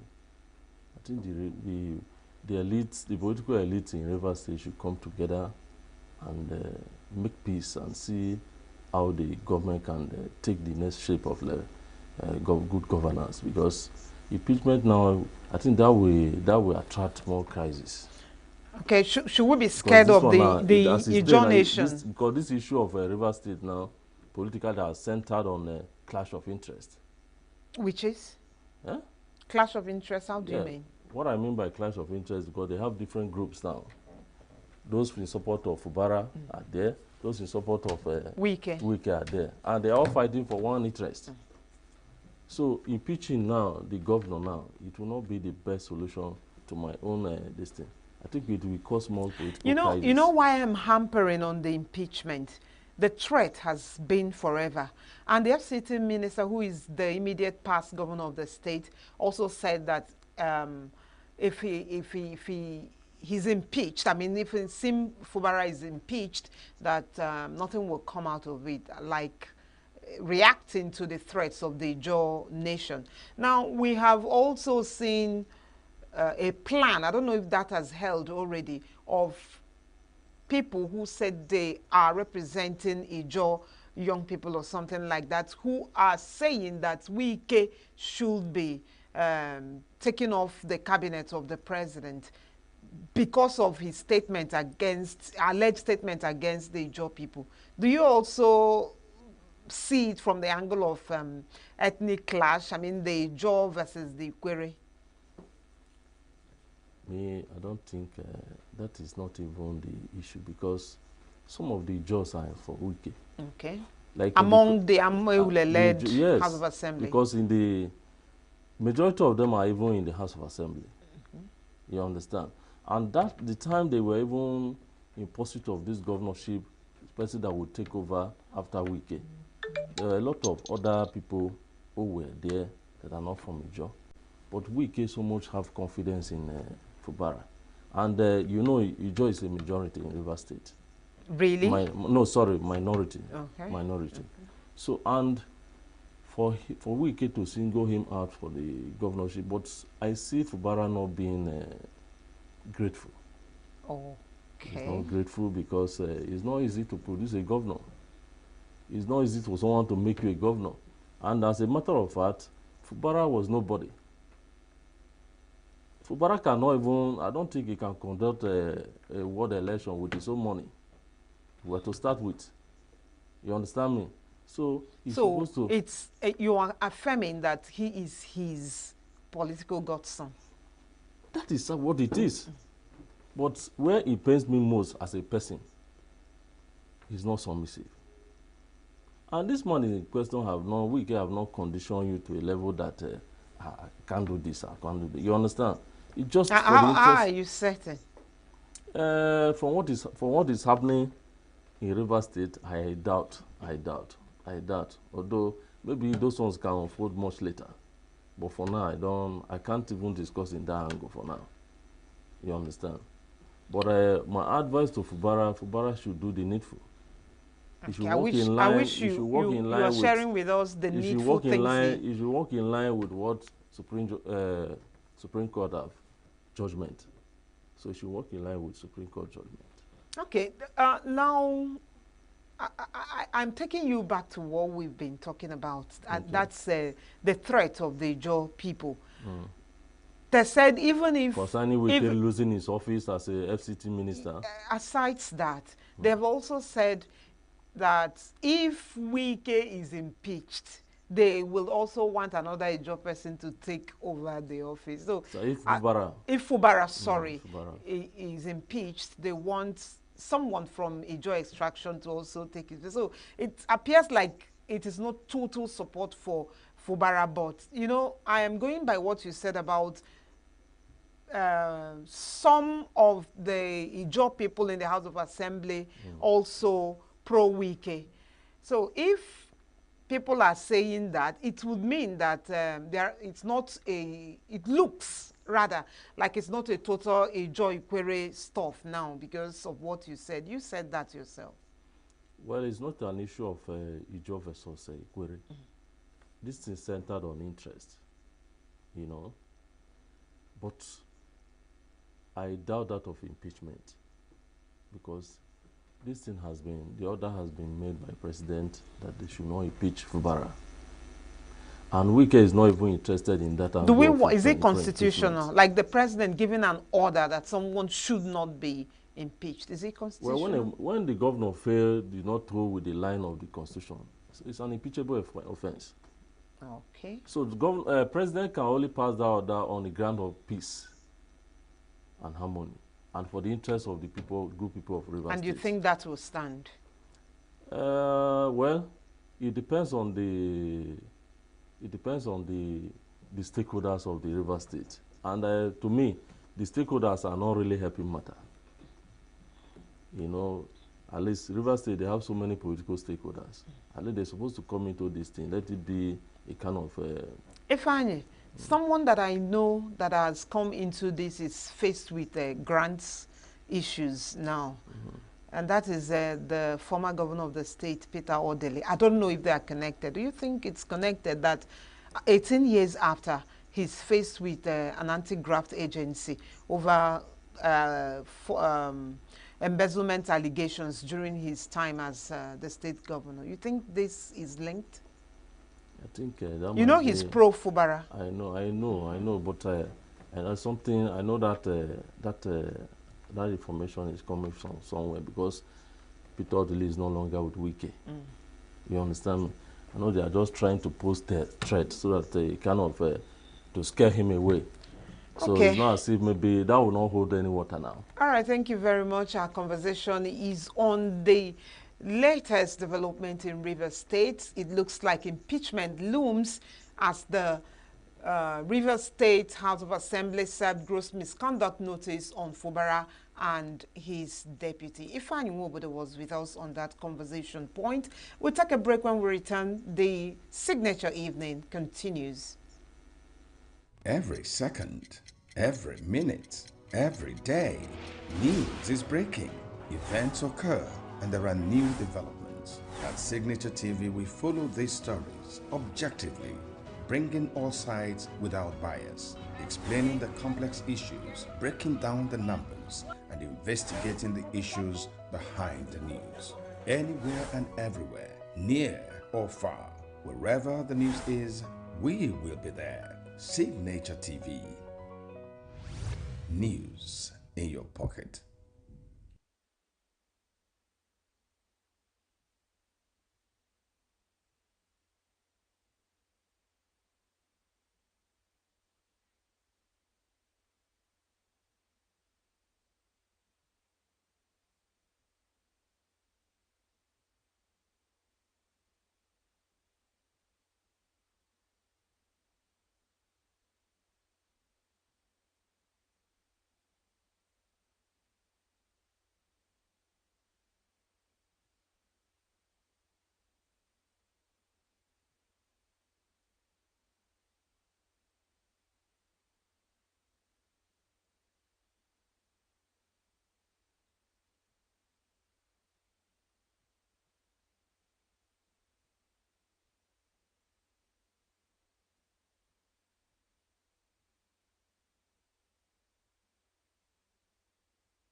On Signature Evening, the second round of discussion will have us have a conversation around the media and 2027 political build-up.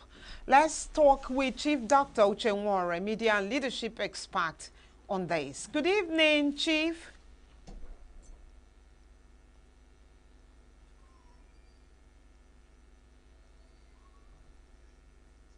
Good evening, Chief. Thanks for joining us. Yes, can you hear me? Good evening. Can you Yes, hear me, I please? can hear you. It's Signature Evening, and our look now will be on the media and the 2027 political build-up.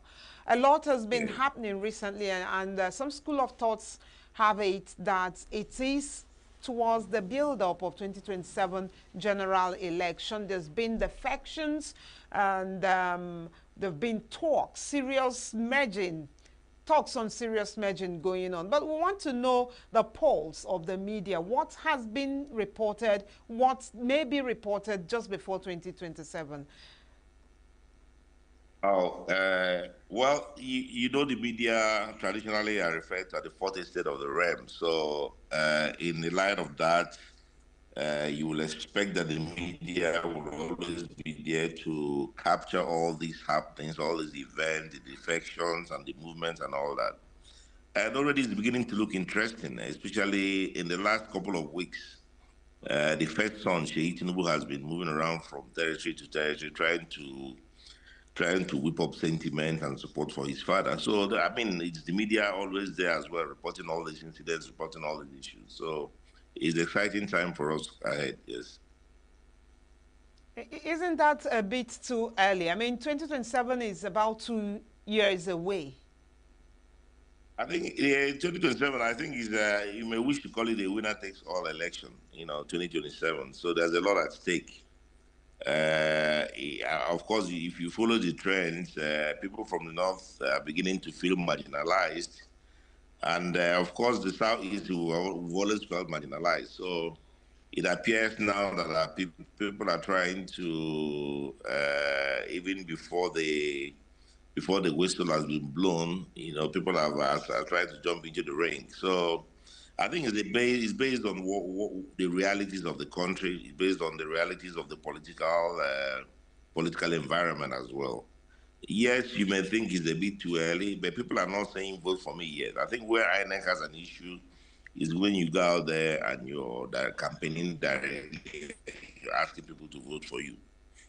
The law is not against having meetings, seeking alliances, and all that and all that. So that's what we're seeing mainly now. Okay, with these defections, it's like the media is trying to push some stories out there. It was only El-Rufai that publicly informed us that he has defected. But we also heard stories about him trying to drag others around, along rather, and them also refuting, saying they had no such discussion or they are not interested in defecting. So why does it appear as if the media is pushing things? Well, I wouldn't say the media is pushing things. What it is, I mean, the media will always need something to write. Like a little dog, something to nibble at.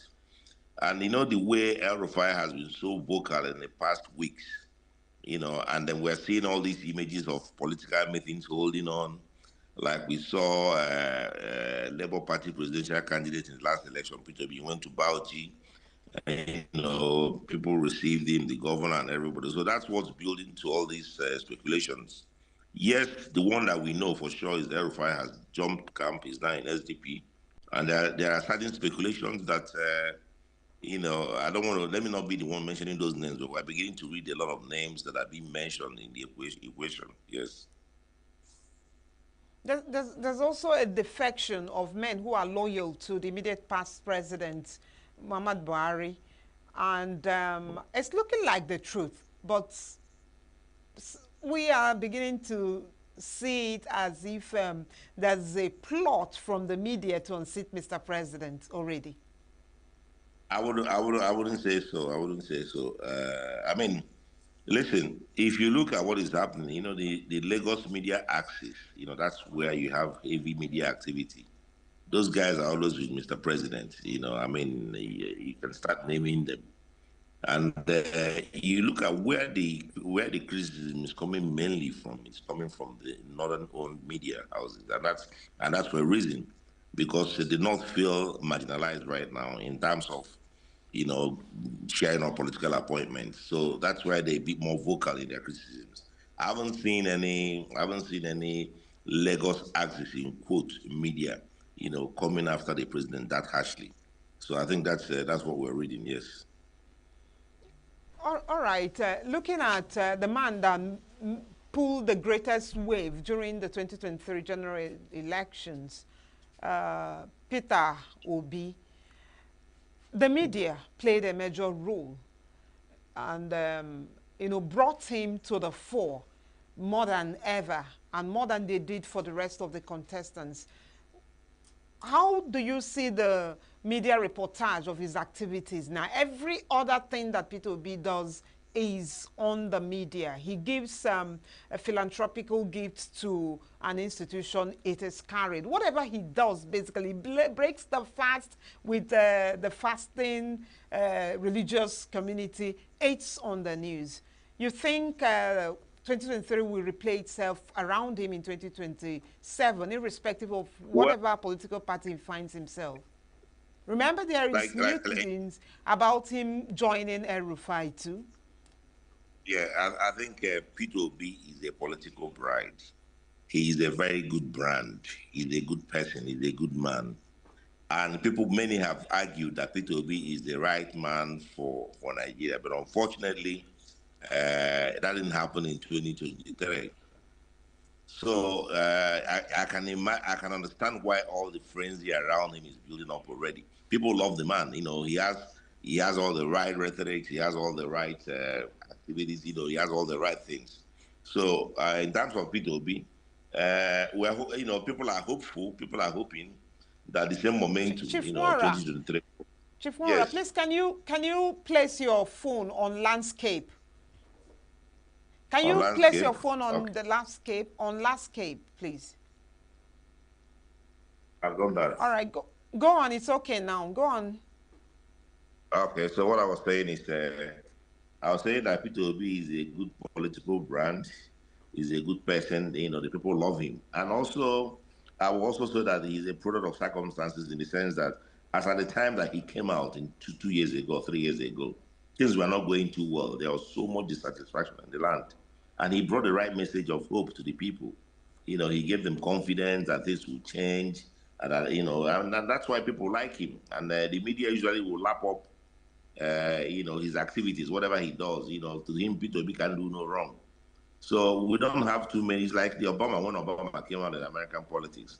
We don't have too many Peter Obis in our environment. So, and I mean that's what is happening. And of course, I'm sure you know that as a result of the Peter Obi effect, a lot of people got into the House of Reps, got into the House of Assembly, and even I think one or two went to the Senate because of the Peter Obi effect. That's to show you how much people love him, because he's not like the ordinary politician. The guy is likable. Okay, just you saw. I think this week he was in Onitsha, and we saw him eating. He was sitting on the floor eating with Muslim faithful that were breaking their fast. So that's the kind of person that he is, and that's why people love him. And I mean, every media house, every journalist, every editor, that's the kind of story that you want to carry, because anything P2B sells, that's the way it is. And you don't think the media is doing the most around him? I don't think it's the most, because I'm a media practitioner. I mean, you follow stories, you follow candidates, you follow individuals, you follow aspirants that will give you traffic and give you the most traction and mileage. And P2B is that kind of guy. Some politicians don't know. I mean, P2B, every time you see him talk, you hardly see him with a piece of paper. Everything that he's saying is on his head, so on his head. So I mean, people love him. People like newspapers, journalists, they like interviewing him. So the guy is, I think he's blessed. He's blessed in what he does. Yes. Now, another story ongoing as a build-up to 2027, if you agree, is what is happening right now in Rivers State with the threats of impeachment against Sim Fubara and his deputy, with the latest letter written to him, or written against him by the members of the House of Assembly of gross misconduct. And I know that is bordering around the budget that is yet to be represented to the House members. Do you agree with that? Do you think it's as a result of build up to Well, 2027 election? I think the way I look at it is, as at the time that Fubara was agreeing to be made the governor of Rivers State, he should have known what he was getting into. Because the facts are there. Right now, I mean, let's keep morality on the one side, because without wicked support, there's a saying that he who plays the piper dictates the tune, or he who pays the piper dictates the tune. They had an unwritten or written agreement or understanding, I don't know. So it appears now that Fubara is going against that agreement. That is why Wike, who is the master, is trying to get him out of the way. And if they will impeach Fubara, I mean, yeah, big deal. I mean, we've had impeachments in this country in the past. So, I mean, for me, life goes on. What matters critically is for the Rivers people, because I understand that funds are no longer going into Rivers. So whatever that needs to be done so that the allocations should start going back to the people of Rivers State, that's what should be done. Even if it means that Fubara has to go. Well, I mean, that's what it is. Yes. But the media reports around it, what's your take? Yes. Well, it's also an interesting story, because I live in Abuja, and the FCT minister Nyesom Wike, I can tell you, people call him Mr. Project, and the guy is delivering value for the president. That's why people that were calling that he should be removed from the cabinet, I don't know. He's only been there for going to 3 years, or 2.5 years or so. And I can tell you, every day we drive on the streets of Abuja, we see all the good work that the man is doing. So for a guy like that, it might be difficult for the president to kick him out of the cabinet. So I don't think it's something that it's not the making of the media. Everything that we see happening in Rivers State is just these are politically motivated activities, and that's to be expected. Because Wike, who is the master, brought Fubara. Now Fubara now wants to go against the master, and so Wike is fighting back. It's like the empire fights back, and that's what it is. And of course, the job people have said that, well, if Fubara has to go, then they have to also produce another governor. So that's to tell you that they're also willing to sacrifice Fubara. So it's not about Fubara, it's about the interest of the job people. For me, I see it as about protecting the interests of the Rivers people, not just the job. Okay, still moving on, Chief. The issue right now is the pulse of the media as we are getting ready for 2027. Generally speaking, what do you think is the body language of the media? I think views are, well, for us to discuss this now that means we have to make a call on how the Tinubu government has performed. Okay. Well, it's just that for me, I think it's still early days. Some things have been done well. Some things should be improved upon. I mean, that's, so you can't really say that the president has performed badly. You can also say that he has performed excellently. So it depends on where you're looking at it from. I'm an Igbo man from the southeast. Looking at it from the point of view of the way the president has gone about making his appointments, we feel marginalized, we feel left out, and we are hoping and they're praying that the president will also, because the people from the southeast are beginning to feel that, well, I will stay part of this country. I mean, this happened under Buhari. It's happening again under President Tinubu. When you look at the way appointments are being given out and all that, I mean, it's predominantly skewed towards people from the southwest. And these are some of the things that sometimes I'm a bit disappointed with the media. Some of these issues are not coming out to the fore. I mean, because somebody should do the analysis and show the percentages. I mean, this is one Nigeria. President Tinubu is not just president for the West or for Yorubas. He's president of Nigeria. So I think that everybody should be carried along. And I think the media should do more reportage on that. Not just about the coming elections in 2027. There are still more fundamental issues. There are still some, people look at the inflation in the country. Look at all the issues people are going through, hardship and all that. These are the things that I think the media should be happening on, not just the 2027 election. But do you think the media largely influence politics and political outcomes? Oh, sure, definitely. I mean, when you think about theories of the press, such as the reflective projective theory of the press. I mean, what the media throws back to the society is what the society is showing the media. So definitely, and of course, you know about the agenda setting theory of the media. Is the media from the way that what is the stories that they decide to carry and where they position those stories in media platforms. That's what people talk about. So definitely, the media has a very big role to play in politics, and they've been playing that role since independence. Okay, so that what we're saying really is yes, politics, but we also think about survival. We should think about existence of the people. I mean, look at all the issues, the poverty issues, and all of that, the insecurity issues. These are the things also that the media should focus on, not just about who wins the 2027 election.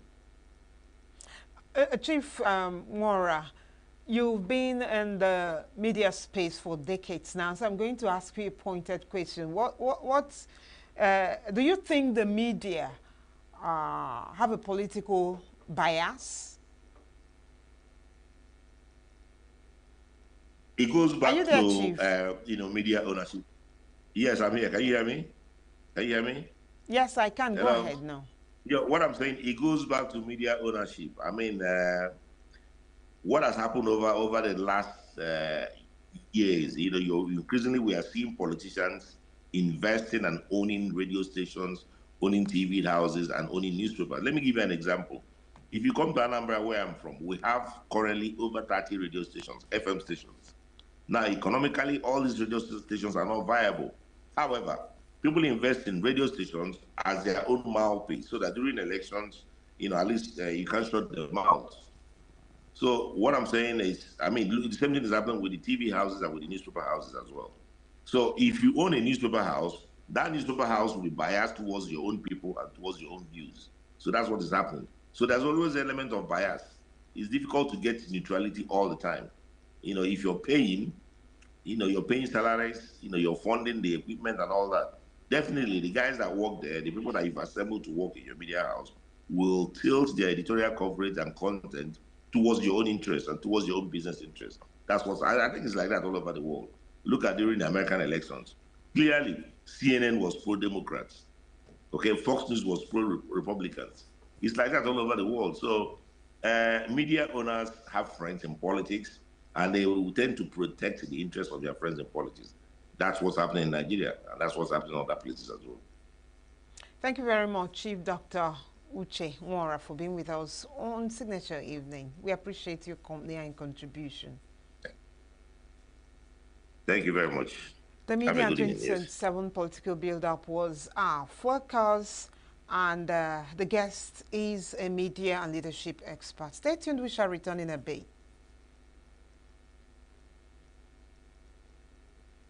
Every second, every minute, every day, news is breaking. Events occur and there are new developments. At Signature TV, we follow these stories objectively, bringing all sides without bias, explaining the complex issues, breaking down the numbers, and investigating the issues behind the news. Anywhere and everywhere, near or far, wherever the news is, we will be there. Signature TV. News in your pocket.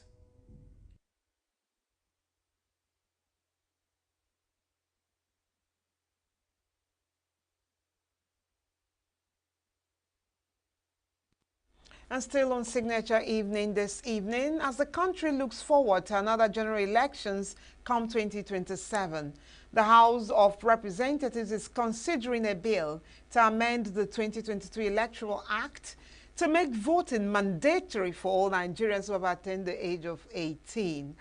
That bill is sponsored by the Speaker, Tajuddin Abbas, and he is proposing a 6-month imprisonment or a fine of not more than 100,000 naira for any registered voter convicted for failing to exercise his or her franchise during national and state elections, as well as local council polls in the country. We have a report from correspondent Raymond Ken Mbata, who went to the streets to sample the opinion of some citizens on the proposed bill. For me, it's not really necessary because you know the way the country is now, no transparency. So I really believe that if I really want to vote for someone, I'll do it freely, not being under duress, like forcing or pressing the what I want.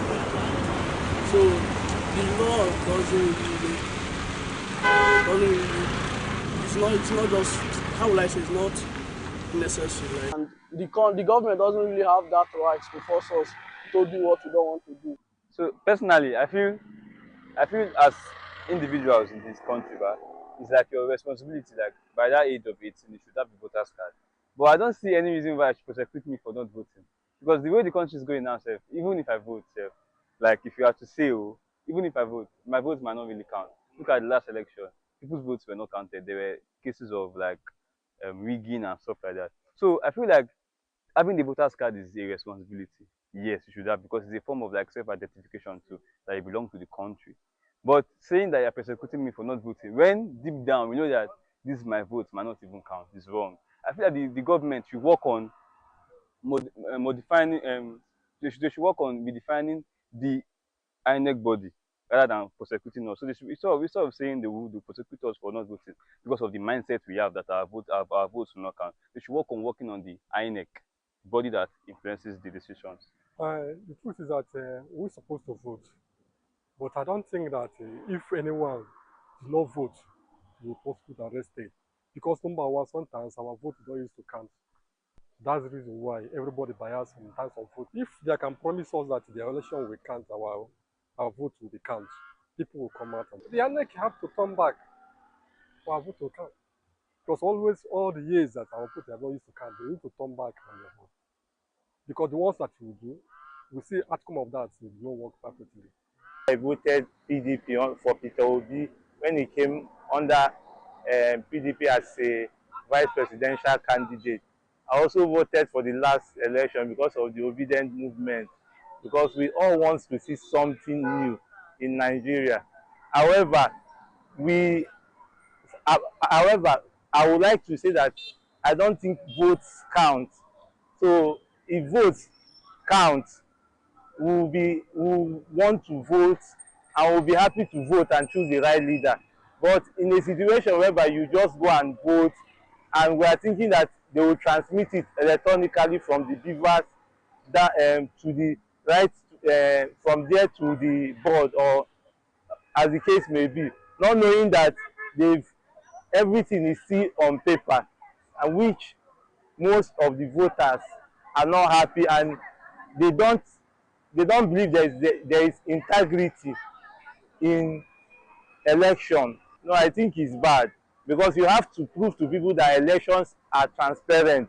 Because me coming to vote, being on the queue from morning till afternoon, and my vote doesn't count, I know how painful it is, because I would rather use that my time to do something that is productive.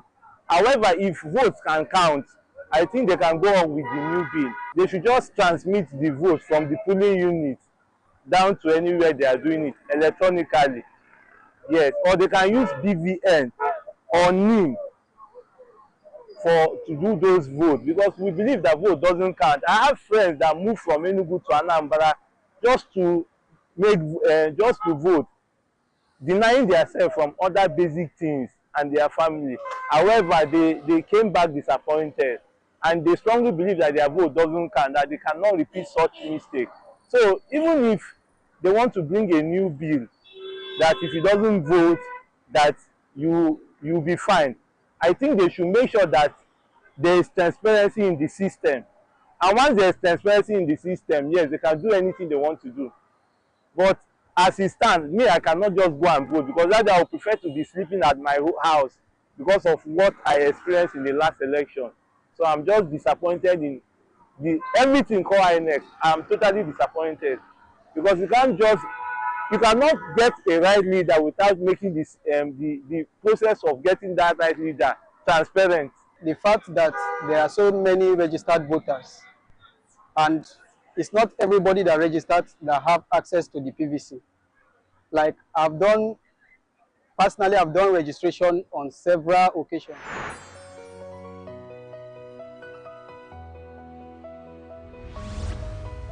Save Nature TV, news in your pocket.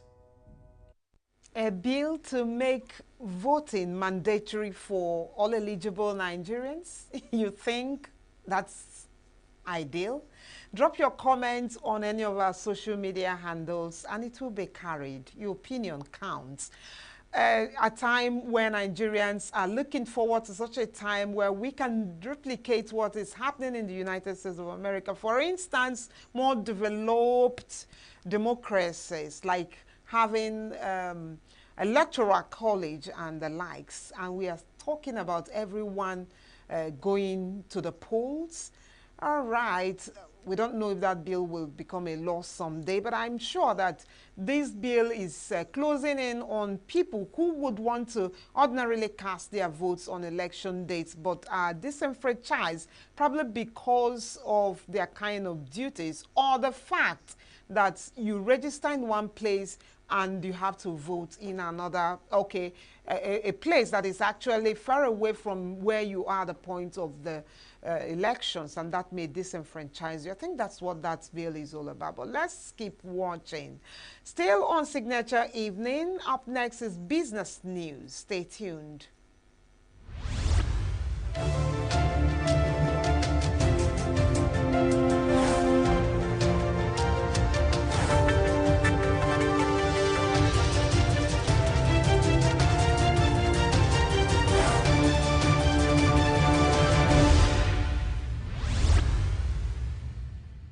On the headlines, Governor Mba signs executive order, relocates coal camp spare parts market.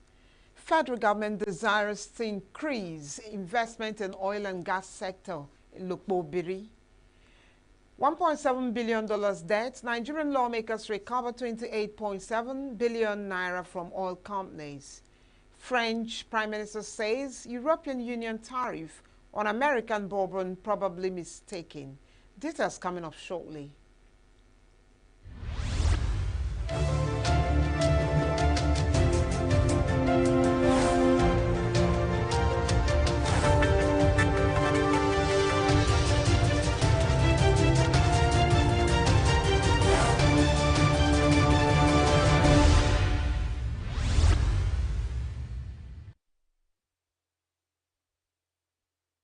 Now details on Signature Evening Business News.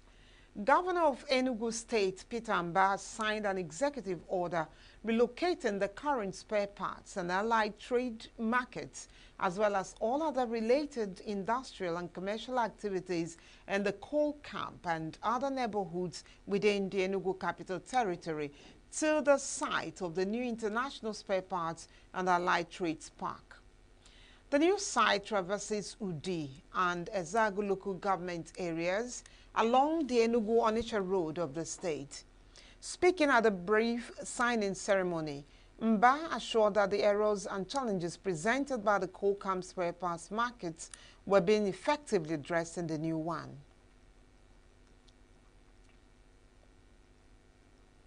A few minutes ago, we had just signed the executive order that now provides us the framework to move the coal camp and motor spare parts dealers from the existing location where they are now to the international motor spare parts markets at Isude.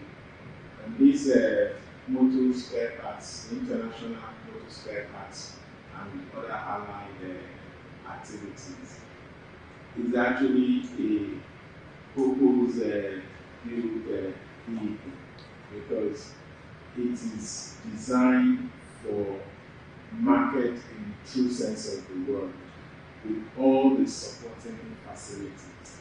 So we have taken into account all the safety codes that is required to have an international market taking that into consideration in designing these markets. As you may already be aware, the construction is ongoing. We are aggressively opening up the roads, and also even the building itself, that construction has commenced.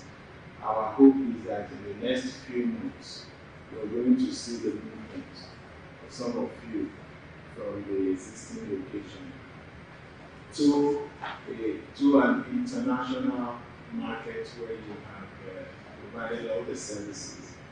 It's going to be a clinic there. There will also be a fire service.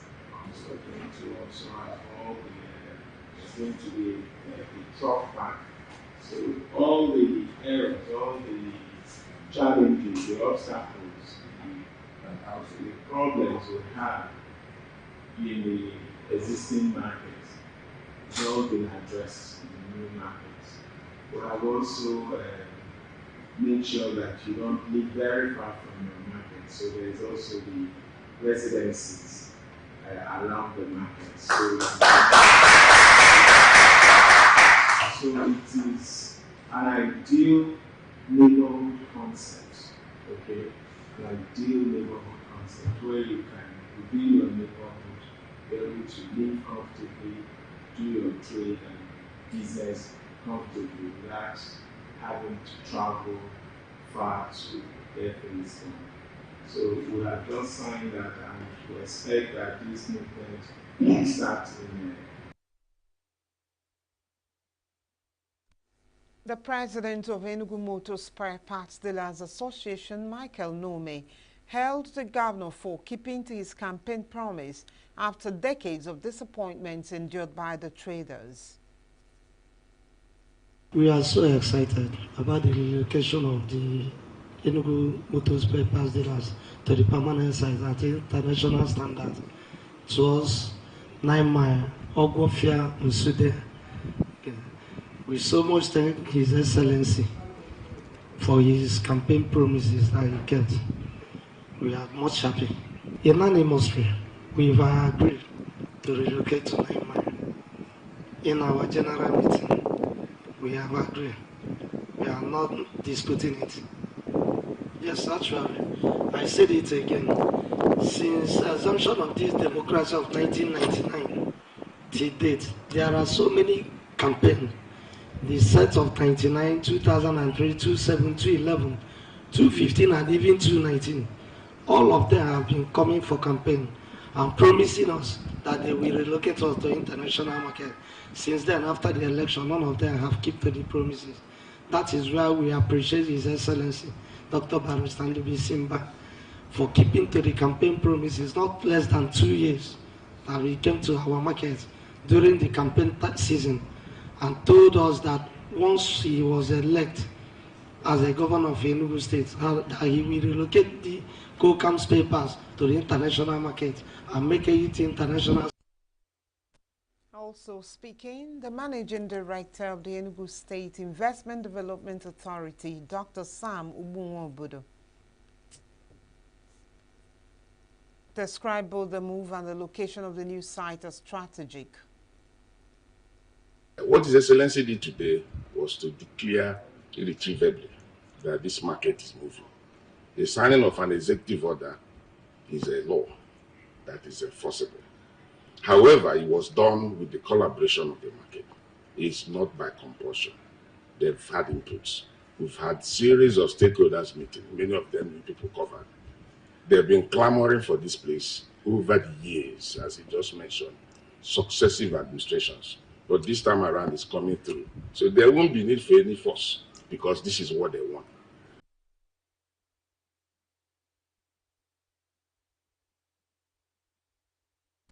The Minister of State for Petroleum Resources, Heineken Lukbobiri, has reiterated the federal government's resolve to boost investments in the oil and gas sector. He gave the assurance as he toured the Total Energies offshore fields at Ofon and Egina as part of a one-day familiarization visit.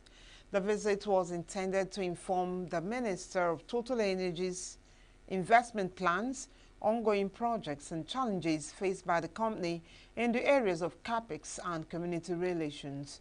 In his remarks at the end of the tour, Lokpo commended the company for being a shining example of what federal government expects from international oil companies. Thanking the minister for the visit, the managing director Matthew Boyer said Total Energies is ready to partner with the federal government in achieving its objectives of boosting production levels through the implementation of the various new projects lined up by the company. Nigeria's House of Representatives Public Accounts Committee on Sunday said it has recovered 28.7 billion naira from 2 oil companies indebted to the country's federation account. The spokesperson of the Green Chamber, Akin Rotimi, disclosed this in a statement on Sunday. The recovery is a part of the total $1.7 trillion debt owed by 45 oil companies to Nigeria's federation account. The committee said 2 companies settled this outstanding liability with a payment of 1.2 billion naira March 11, 2025, and the other fully discharged this obligation by remitting 27.6 billion naira between March 10 and March 14, 2025. Consequently, the PAC cleared Amalgamated Oil Company Nigeria Limited, Seplat Energy, Shell Exploration and Production and Shell Petroleum Development Company of all financial indebtedness to the Federation account. The development comes after the committee summoned the companies to an investigative inquiry based on findings from the 2021 audit report, which stated that 45 oil companies collectively owe $1.7 billion in outstanding liabilities to the Federation. Earlier, reps issued an ultimatum to the invited companies to appear.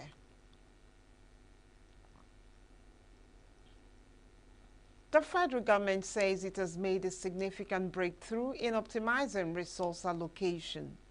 Minister of Finance and Coordinating Minister of the Economy, Wale Edu, spoke at a high-level interactive session with members of the National Assembly, heads of agencies and directors of the ministry in Abuja. Correspondent Josephine Bitrus brings us details. The minister said this breakthrough was part of the present administration's strategy to strengthen public financial management, which includes reducing waste, enhancing transparency, and fostering accountability. He stated that through collaborative resolve and strategic use of macroeconomic tools, government can chart a course to lift its citizens out of poverty. So we remain focused on maximizing the national interest. Well, let me indicate immediately here that this talk of collaboration, cooperation, which in fact is resonating at the sustainable energy for development event which I'm attending here. But more importantly, that collaboration is not just within government. It's also between government and in particular the private sector. The financial sustainability that we are eagerly seeking really reposes with a strong collaboration with the private sector. That's where that financial strength will come from. Minister of Budget and Economic Planning, Senator Atiku Abubakar Bagudu, emphasized the need for collaboration among government arms and agencies to achieve sustainable financial management, which is crucial for national development. He stressed that without collaboration, opportunities for shared knowledge and improved policy delivery might be lost. Sustainable financial management in a changing world, with changing instruments, with changing needs, with a population that have growth that requires financial resources be over and above what we can collect from citizens, requires great collaboration so that we will all be educated together, we will all share experience. National Assembly members are typically elected based on popular appeal at their constituencies, not on the basis of a particular knowledge set. The chairman, Senate Committee on Finance, Senator Musa Mohammed Sani, reaffirmed the legislature's commitment to strengthening mechanisms that promote accountability and foster an environment conducive for economic growth. Our collective responsibility is to strengthen the mechanisms that enhance accountability while fostering an enabling environment for economic growth. The ongoing tax reforms represent a critical step towards achieving a more sustainable, equitable tax system, a well-structured tax legislation, but also create a fair and efficient system that supports businesses, encourages investment, and promotes national development. Former Senior Special Assistant on National Assembly Matters, Senator Ita Enang, in a presentation titled Strengthening Collaboration Between the Legislature and Executive, emphasized that legislative committees must obtain a resolution from their respective chambers before conducting investigative hearings involving government officials. He also proposed the establishment of an economic coordination liaison mission within the Ministry of Finance, pointing out that the mission will serve as a bridge between the executive and the legislature to facilitate smooth interactions and ensuring that economic policies are aligned with national development goals. It is important for the legislature to know that before you can invite for investigative or such other hearings of a public nature, you must have a resolution of the House upon a motion directing the committee to conduct the hearing. Therefore, although you are the overseeing committee, you cannot, without the House resolution, invite the minister, head of agency, to conduct investigation over a matter. This is because you are a committee of the House, and before the House can receive such a report, it must make reference to her resolution authorizing sale. The 2 days high-level interactive session, which has as its theme strengthening collaboration for sustainable financial management and national development, brought together key stakeholders to harness collective expertise, experiences, and insights.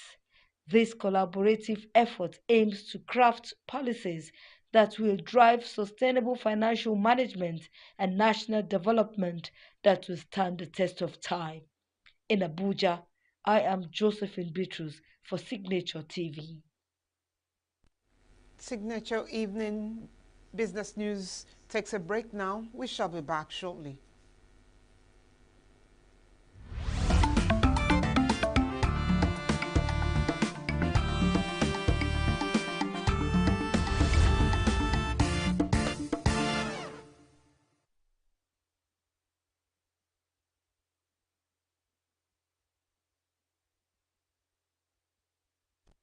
The European Union was probably mistaken when it targeted American whiskey in retaliation for U.S. tariffs, French Prime Minister François Bayrou said on Sunday, calling for talks to avoid more damaging duties on France's cognac industry.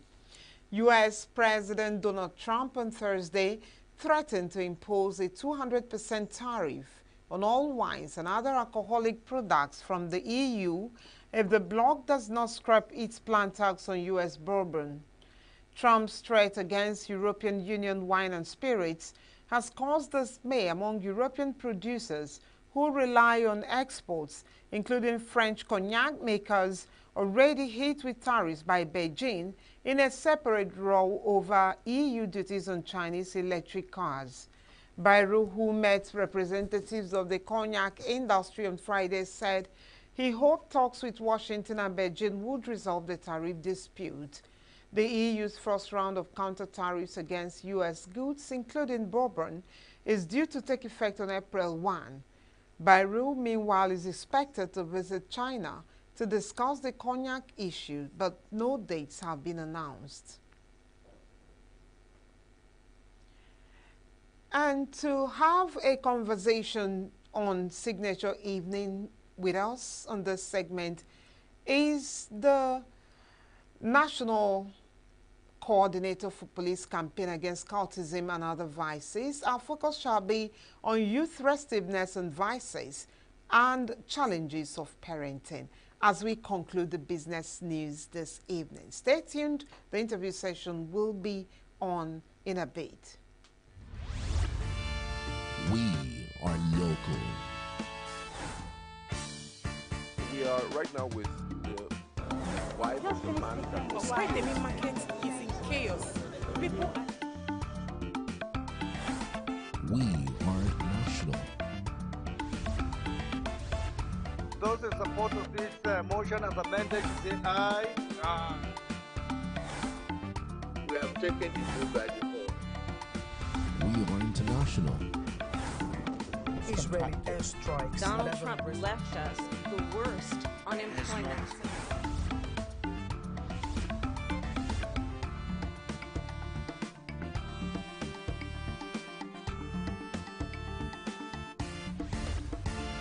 Signature TV, news in your pocket.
Every second, every minute, every day, news is breaking, events occur, and there are new developments. At Signature TV, we follow these stories objectively, bringing all sides without bias, explaining the complex issues, breaking down the numbers, and investigating the issues behind the news.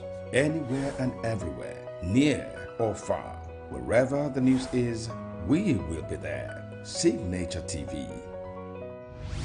News in your pocket.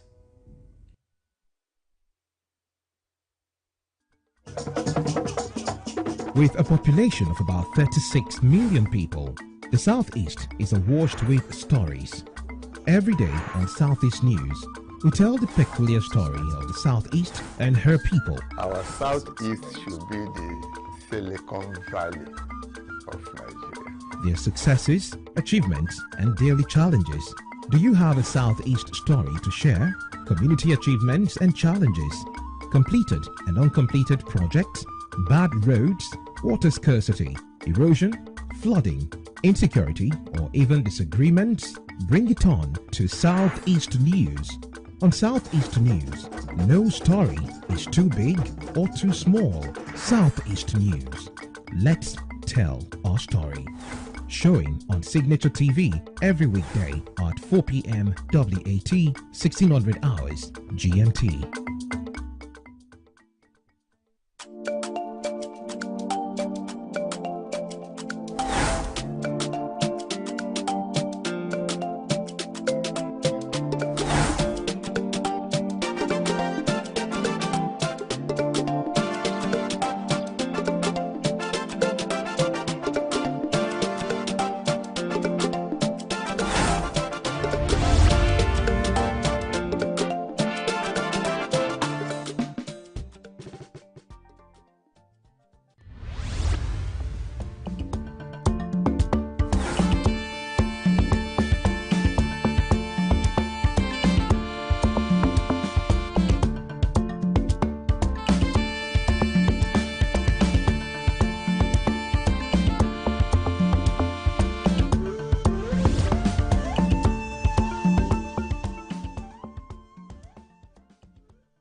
I think it's a good step.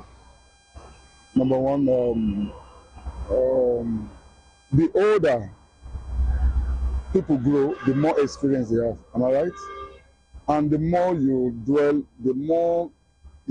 on a particular profession, the more expertise or skillful you become. So even 65 is okay, but if we can have people of 70 years, they can still be brought back into service that are active, I think is a good one. Because abroad, they employ old people that are skillful and are specialized in some field. So 65 is nice, but it could be better. I don't see anything wrong about it, because with my perception of that profession, doctor, I believe it's an experienced profession. Okay, so if I walk up to any of the hospital, could be private hospital, could be general hospital, and I felt the doctor attending to me is of age, I feel there should be an experience in him, okay, because it's something that he has done for several years, practiced for several years. With that, I'll be able to have confidence in them. Like now, I had a fracture on my leg, so when I walk up when I was amending my leg, and the younger doctor were coming around, but I wasn't having the confidence. But when the surgeon came in, I saw it's an elderly. I said, oh, for such an elderly person to be in this field, he would operate my leg with, experience. And I had a very good confidence about that. So I think that is a good one. It's a good idea, because based on the unemployment I have, we have more youth that finishing their NYSC, there's no job, lack of employment, and the rest of it. If they increase the doctors, I'm not going against it fully, but the thing is they need to look at the other generation that is coming. So if they increase their retirement age, what provision the government made for the upcoming doctor that is coming? So is there any job for them and all this we need to look at it. Nice indeed. Nice. Because you know, one of these days I saw something in YouTube. A doctor want to undergo some operation like that, and he was watching a YouTube tutorial before he undergo that kind of a thing. You know, they are quite just these days. But if we can use that old brain, and if they have that that old knowledge that they can treat and get it right, I think it's better. It's better like that. I like it that way. Is that me right? Yes, okay. I'm in support in that. Very, very support. I have that full confidence that these old men will do better than the younger ones, because they are no longer studying. How can you go on YouTube before you undergo a process like that? So I'm in support of that. Every second, every minute, every day, news is breaking.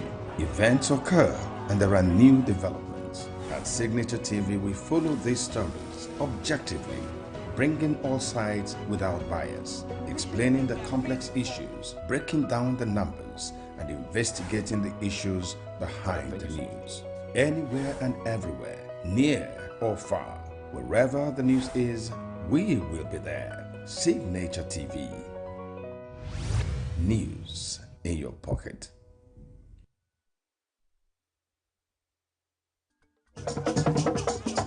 With a population of about 36 million people, the Southeast is awash with stories. Every day on Southeast News, we tell the peculiar story of the Southeast and her people. Our Southeast should be the Silicon Valley of Nigeria. Their successes, achievements, and daily challenges. Do you have a Southeast story to share? Community achievements and challenges, completed and uncompleted projects, bad roads, water scarcity, erosion, flooding, insecurity, or even disagreements? Bring it on to Southeast News. On Southeast News, no story is too big or too small. Southeast News. Let's tell our story. Showing on Signature TV every weekday at 4 p.m. WAT, 1600 hours GMT.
Signature TV. News in your pocket.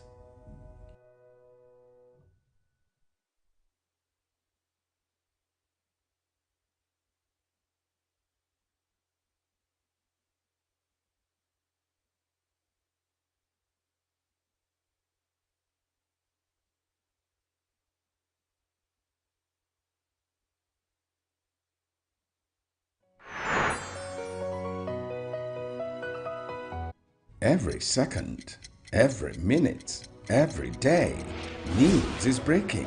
Events occur and there are new developments. At Signature TV, we follow these stories objectively, bringing all sides without bias, explaining the complex issues, breaking down the numbers, and investigating the issues behind the news. Anywhere and everywhere, near or far, wherever the news is, we will be there. Signature TV. News in your pocket.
Youth restiveness has been on the top burner of conversation in Nigeria recently. What with the level of kidnapping, the rate of ritual killings, destruction of government properties, cultism, armed robbery, and even political instability.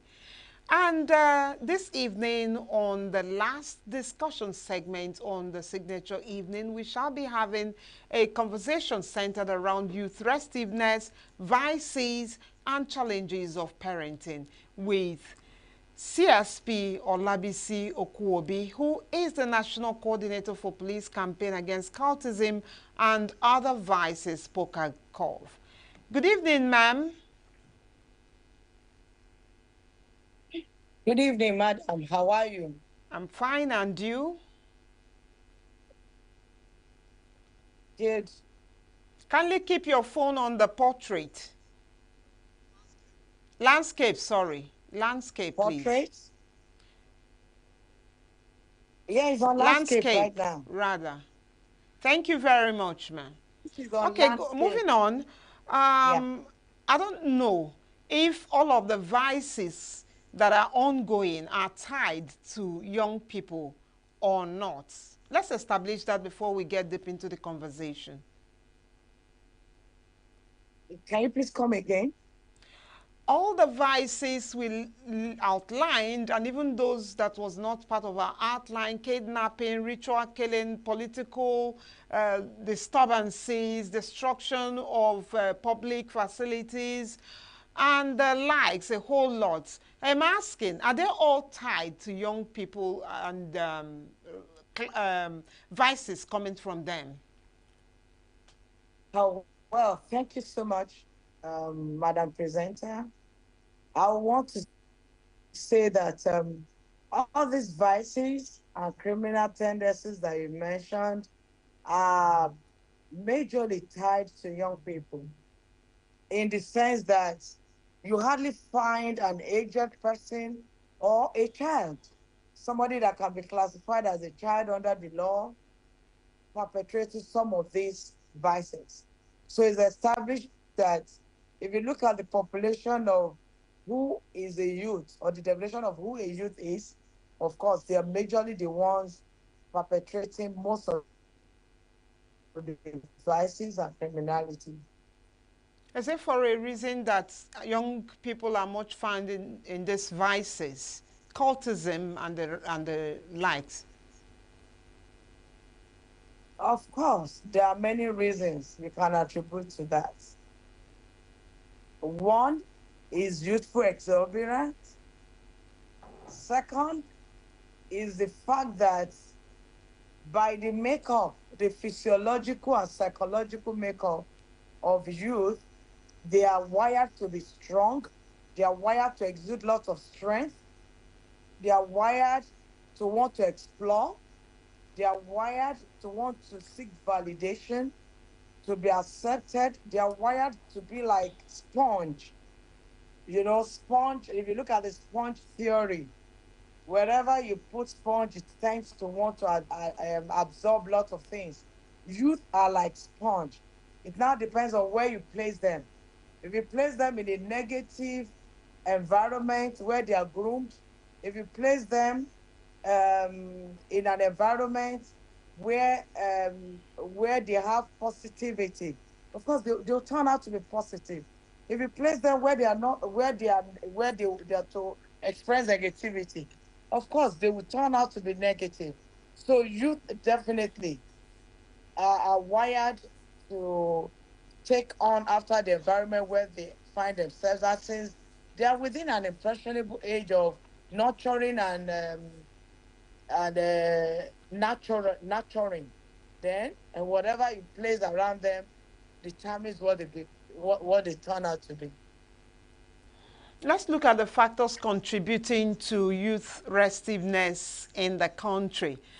Some persons have said unemployment, that some of these young people are not fully engaged. I don't know if you agree with this or not. And as you're looking at other factors as well. Well, thank you so much. You're going to agree with me that it's not about employment now. Those who find themselves in cultism, some join cultism while they are in the university. They're engaged with their studies. Some joined while they're in secondary school. Some joined while they're in primary school. What enjoyment, what employment are primary school pupils seeking?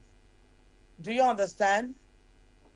What employment are primary school pupils seeking that is making them to join cultism, that's making them to become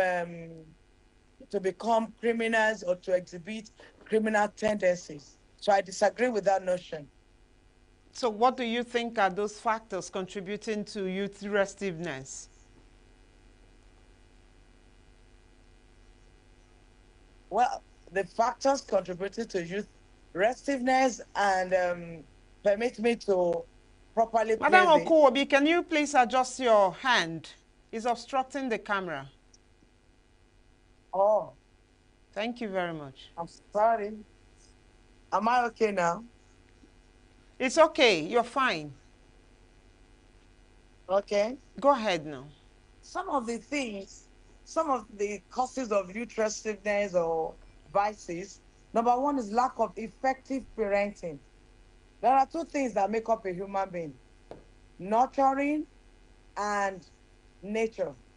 Nature has to do with DNA. Researchers have proven that children who are from criminal backgrounds, at times they tend to take after their parents because of the DNA, but that one, the percentage is so minute. But what causes it majorly is the nurturing, the environment where the children are nurtured. If a child, for instance, is okay, let me use this example. If a child, for instance, is from has the DNA of a southwesterner in him or her, and that child is brought to the northern or eastern part of the country. I'm not talking in terms of criminality now. And that child grows up within the eastern part of the country, grows up within the northern part of the country, and without any interference with his own background or our own background from the southwestern part of the country, you see that that child will start behaving, will start talking like a northerner or easterner. Even if the child is taken to American, will start talking like an American citizen. and the child will start imbibing all the values, all the nurturing attributes of that environment. That is how it is. An environment where a child is nurtured determines how that child grows up to be. So one of the causes is lack of effective parenting. Most times, inadequate parenting, parents are not available any longer. Mothers are no longer available. Fathers are no longer available. We have both um, absentee fathers and mothers. They are there physically, but they are totally not there for their kids. They only think that parenting is about providing food. They only think that parenting is about providing clothing. But when you talk about parenting, parenting is about infusion of values, positive values, infusion of, um, the makeup of how a child will turn out to be. If your child will turn out to be a criminal, it lies with parents. In fact, some parents will be asking their children, where have I gone wrong? Some, from under effective parenting, we have neglect. Some do not even do anything at all. Some is abuse. They want to parent their kids, but they end up introducing violent abuse on their children. I'm not saying that they should not um, reprimand their children. But when you apply too much of violent abuse on children, you are teaching them to be violent. You are teaching them not to lack emotions, to lack emotional intelligence. You are teaching them to lack humanity because you beat them like dogs, you beat them like animals. Even animals, you don't beat animals anyhow. So when you apply too much violence, abuse, or reprimand on your children, instead of correcting them, the next thing they become like, is it more than beating? Another one is poor role modeling. This is still under lack of effective parenting. Poor role modeling in the sense that they do not um, they are not good role models to their parents and to their children. Some parents are like, do as I say, don't do as I do. In the homes, they do not even lay their beds to the minutest of parenting skill. So, and they want their kids to lay their beds when they wake up. Laying of beds has been proven to be one of the minutest chores that a child should do at home to make that child to be disciplined, to be responsible, to take responsibility for his action because he slept on the bed, he rumpled it. By the time he wakes up, he should be able to make it right. And that is what will follow up a child to old age. These are the things that can contribute to youth restiveness. Another one is social media influence. Children are just exposed to social media without anybody gathering them about the media content. And from there, they see peer pressure. They see children doing some things online and you see them doing the same thing. And the desire for validation can also lead youth to youth restiveness because they want to feel validated. So you see some children, they just go on social media. There's some things they're not supposed to talk about. You see them talking about it. There's some obscene sexual statements that are not supposed to come out of children.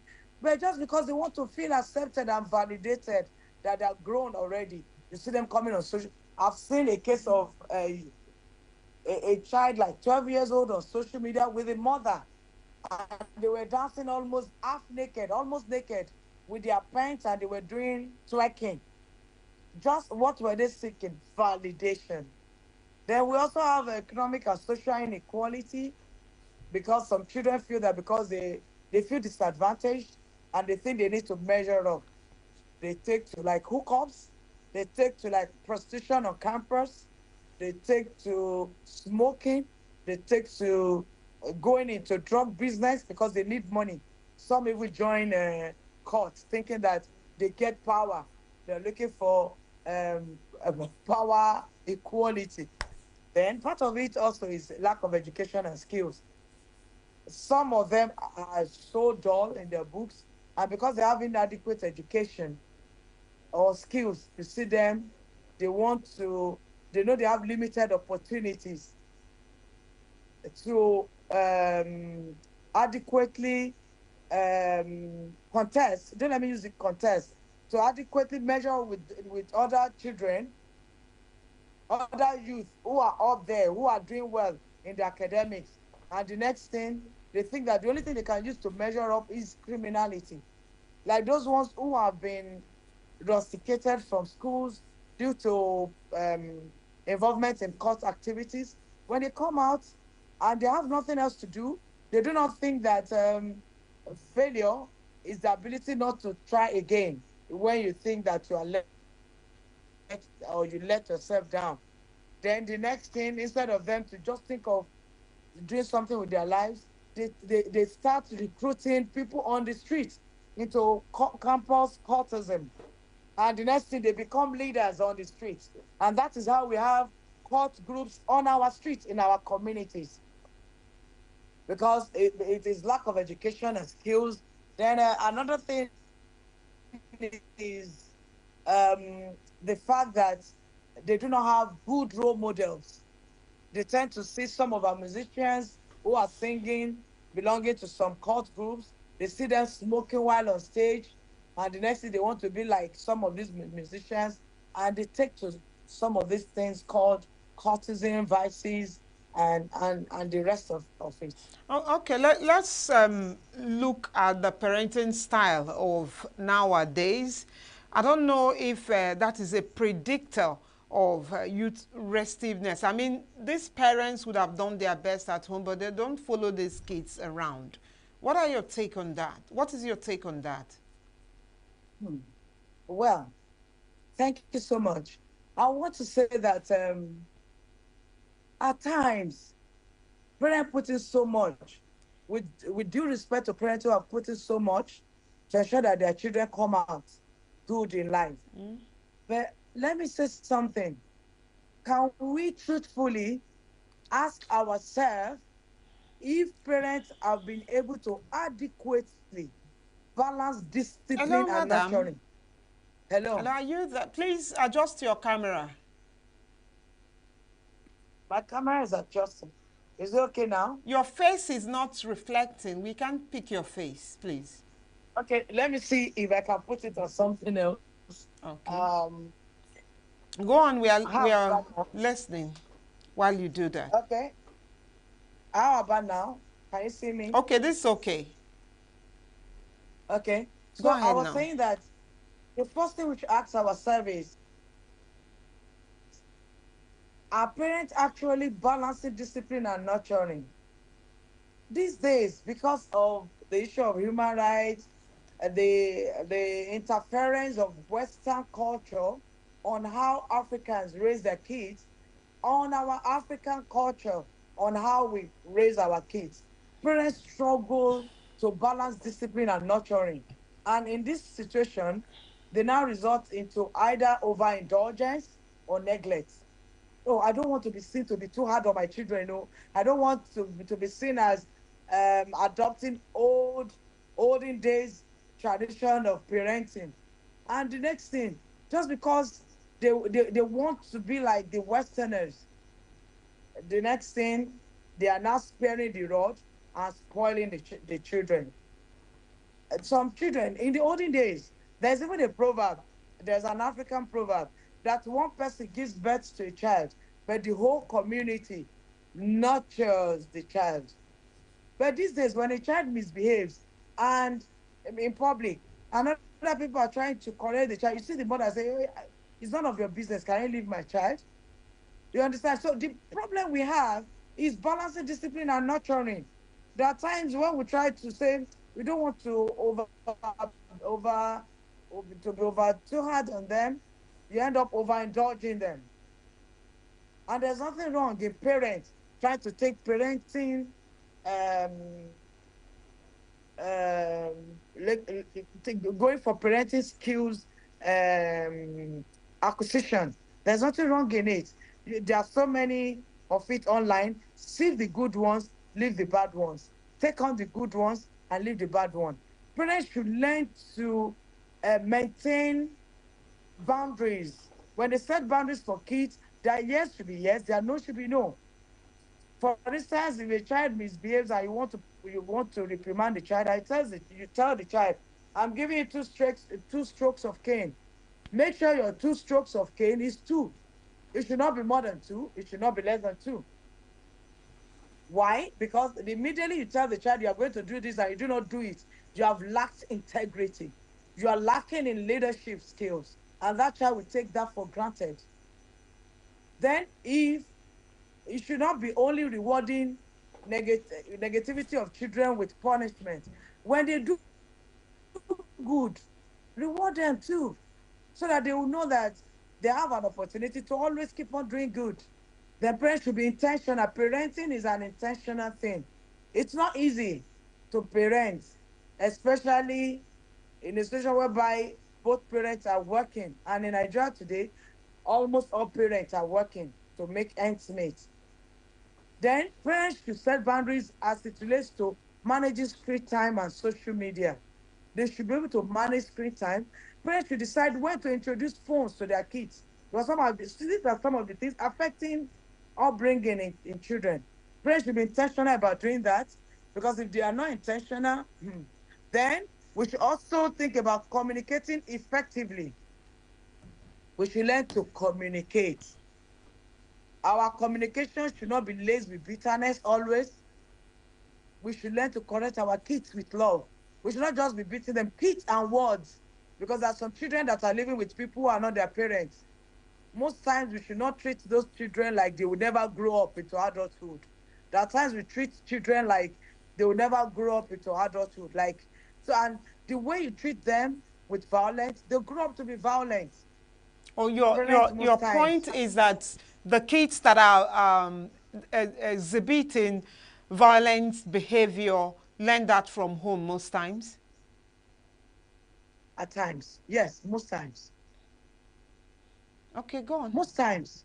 Even when you ask teachers in school, if you interview a teacher and a teacher is able to pinpoint a child that is a bully, that is violent in the school, if they look in-depthly at the family, at the home, something is wrong somewhere. Forget that people go on social media and they wear uniform as a family and do family photo shoots. Many families are torn apart, but just because it is called Facebook, you take it by the face value. And that's why people come to Facebook to give you what they think should be valuable to the face, not to the in-depth. So forget about that. But in-depthly, when you look children who bully, whether the mother is a bully or the father is a bully, or the father bullies the mother, and the mother takes it on the children to express their anger on the children. So the children then, they'll too, bullying is like an infectious disease. It's transferable. It's contagious. So by the time a child is bullied at home, you want to look for who to bully. Most times. So every rule there's an exception. But I'll say most times, a child that grows up within a love-filled environment, first, will always consider breaking the heart of the parents for doing anything wrong outside. Because it will be like, how would daddy take it? How would mommy take it?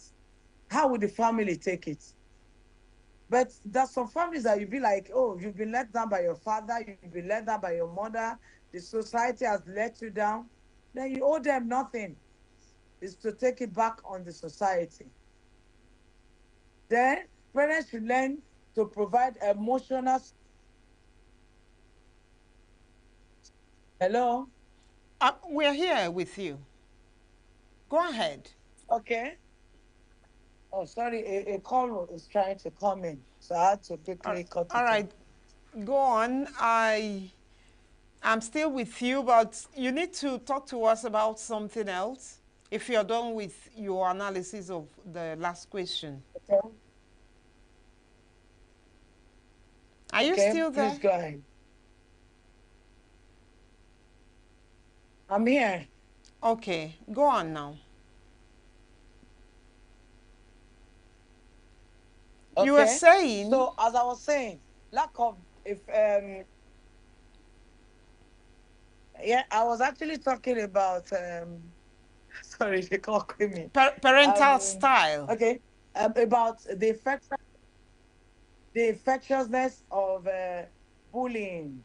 Most things at home are are exhibited in school. In fact, when a child due to childhood exuberance, if a child tries to derail at some point, but if that child is from a good home, good love-filled home, the child may want to derail, but before you know it, the child will come back. The child may not get lost totally. But one thing that makes a child get lost totally, which all parents should avoid, is drug and substance abuse, Okay, because talk to us it about is that. addictive. Thank you so much, madam.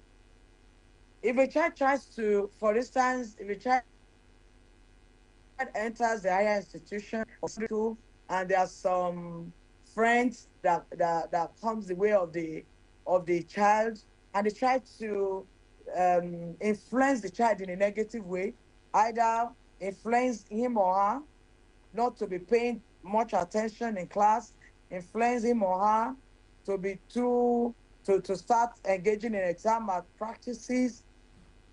My dear, if that child is from a good home, the parents will quickly, if that child is from an intentional parenting home, underline, intentional parenting home, they'll quickly identify that in that child. And immediately they identify that, they'll quickly assist the child to come back. Or the child by himself or herself will see that he's derailing and he may come back. But there's something that may not make a child come back. Drug and substance abuse, as I said. It is very addictive. It's better not to start at all. Those who are into it, even as adults that started as youth, that they always have that particular regret in them. Because it's capable of altering the very essence of their biological makeup. It's very capable of altering the very essence of their normal day-to-day activities. The normal thing they're supposed to do, either to defecate, they discover that they've been defecating naturally. When the time comes, when nature calls, they answer the call of nature. But when they start taking substances or taking drugs, they now discover that if they don't take it, the normal natural nature's call doesn't even come. They don't even feel it anymore. But it is after they take it, some even have this feeling that after eating, if they don't take it, the food doesn't digest. Can you see the alteration in their digestive system, in their physiological makeup, even in their confidence? For some of them to talk to other people, they have to take something to gain confidence. So it is an alteration product that it is a no-no. It must never be taken. It must never be attempted by any child or any youth. And parents must do everything within their power to make sure that the child doesn't take or taste or even attempt to take drug or abuse any substance, because it's usually difficult to stop it. Immediately they start. And even when they want to stop, when they now start, it has a way of making them to be useless in life. It has another way of, for those who become so, they become like junkie, nothing matters to them. There's nothing they can't sell. They find it difficult to maintain a relationship. They find it difficult to maintain a home. They find it difficult to become good parents themselves. And they will introduce this thing to a family that is clean of drugs and substance. If one And this person use starts to of take drugs substance, like and you abuse are pointing out, substances, does it contribute to restiveness among young people too?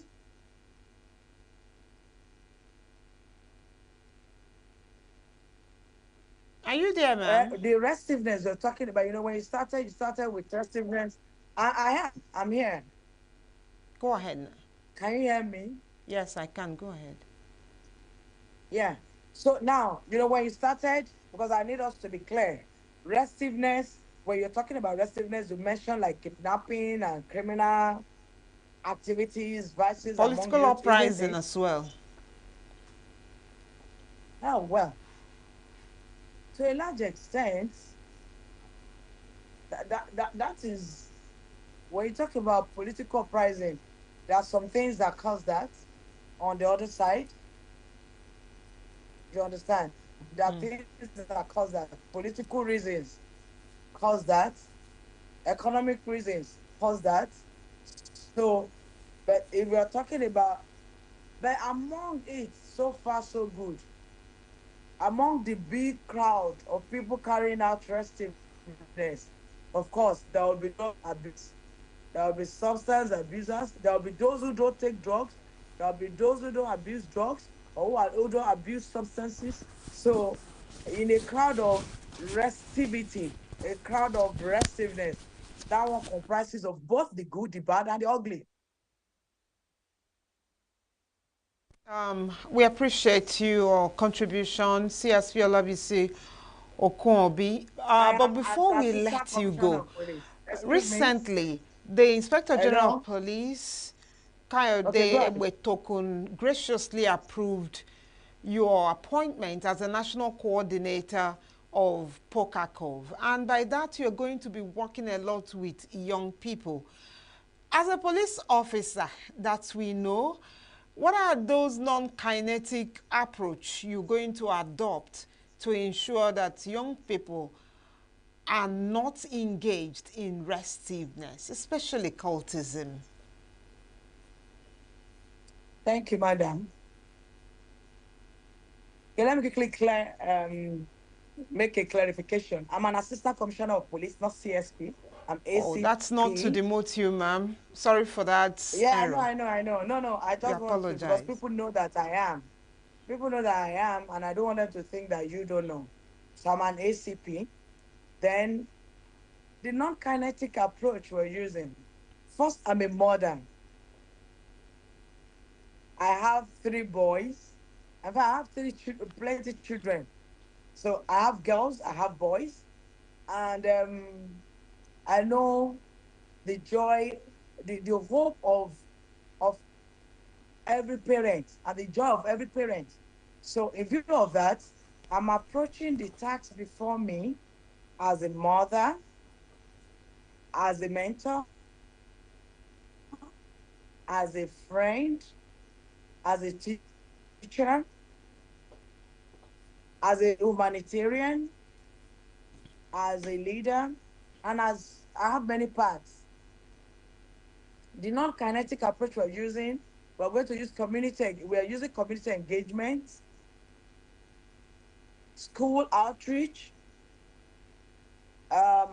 market outreach, churches and mosques. We have a sports as a tool for engaging children because they have lots of youth, have lots of energies. And if these energies are not channeled to the positive side, it will be channeled to the negative side. So we're using sports aspect of it. I've just recently been appointed as the chairman of Frisbee's Sport Club in the Nigeria Police Force. Frisbees is called flying disc. Is a game that is popularized by Harvard students in US, and we're bringing the game to Nigeria. The Nigeria Police Force is popularizing that game amongst Nigerian youth. It teaches resilience, it teaches camaraderie, it teaches success, it teaches the ability to accept failure and try again to be successful. We are using sports. We are using the approach of talent hunts, whereby we look out for people, youth with exceptional talents that will assist to develop their talents, and we make them to be successful people, celebrities in their talent. Presently, Pokakov is working with some young theater arts graduates in Nigeria who decided to take to the positive side of the country than going into restiveness. They came up with 6 stories, 6 crimes, and 6 actors, whereby there's a reenactment of movies of young people who are in prison for the things they did, for the wrong things they did that took them to prisons. And in view of that, the reenactment of the movies will be shown in all the schools. And this group of young university theater arts graduates, they came together on their own, and they're partnering with Pokakov. The group is led by Olafemi, and they are doing this. So that is part of what we're doing. We look out for those who have talent for acting, talent for music, because entertainment is a youth thing. We're calling them to sing, to express themselves. Then another non-kinetic approach is skill acquisition for those who even want to renounce cultism. Let them renounce, let them come out and feel free. It is a non-kinetic approach. It is not the stick approach. This is carrot approach. They are free to renounce, whereby after they renounce, if they have arms or implement of violence, we assist to mop them up. It is called disarmament. We take it up, we ask them to drop them, either at the palace of a king or a traditional ruler, or at the church or mosque, or a community leader's house, where they can easily, freely go to, if they do not want to go to police station to drop those things. Then we rehabilitate them with skill acquisition. We facilitate skill acquisition for them. We also facilitate scholarship to those who still want to go to school. We think about reintegrating them into the society. At the same time, we'll come up with decriminalization for them, so that the society will stop seeing them as criminals. They shall accept them. They were once cultists. They were once criminals. Now they have changed. They are back to us. We shall accept them to become good citizens of this country. We have a whole lot of programs lined up for them to make them better citizens. After all, they are our citizens. Our interest is not about them being jailed, going to jail, becoming prisoners, and wasting away. Our interest is for them to come out of criminality and become better citizens of this country. All right, thank you, ACP Olabisi Okuobi, the National Coordinator of Pokakov, for talking to us about youth restiveness and parental control on Signature Evening. Thank you for joining us, and thank you, dear viewer, for staying tuned. Up next, a sports update.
When you think of the foremost Igbo leader, the name Nnamdi Azikiwe comes to mind. Zik was able to lead the Igbo nation in his era, lead Nigeria in his era. But when you concentrate on the eastern region or the southeast or whatever the Igbo nation is today, which goes beyond the 5 states of the southeast, recall that we had the greatest leader, as far as I'm concerned, Africa ever saw, Dr. Michael Obara, who led from the eastern region from here, and I keep saying from 1960, as at 1964, just 4 years, he was able to turn the economy of the eastern region, mostly the Igbo people, because the eastern region you have the Efiks, you have the Bibios, you have the Ikweres and all the other tribes. Well, the Ikweres are Igbos actually. But Obara was able to use agriculture, for instance, industrialization, to take our economy from where it was in 1960 to being one of the fastest growing economies of the world within 4 years. And if you think that this was rated as at 1964, that Obara had been in office for just 4 years then, it was the coup that removed him of 1966, unfortunately. We have had an excellent leader in the past. He's not been the only one. Since him, we've had other great ones. I mean, we've had other leaders. Ojukwu, for instance, the late great Ikemba, was a great leader of our people. So we never really lacked great leaders. But what we need to do, and if we're talking about Ohaneze Ndi Igbo, the apex organization of the Igbo nation, we should make sure that we stop electing very old leaders. And I say use the word very old advisedly, because I pray that I'm old.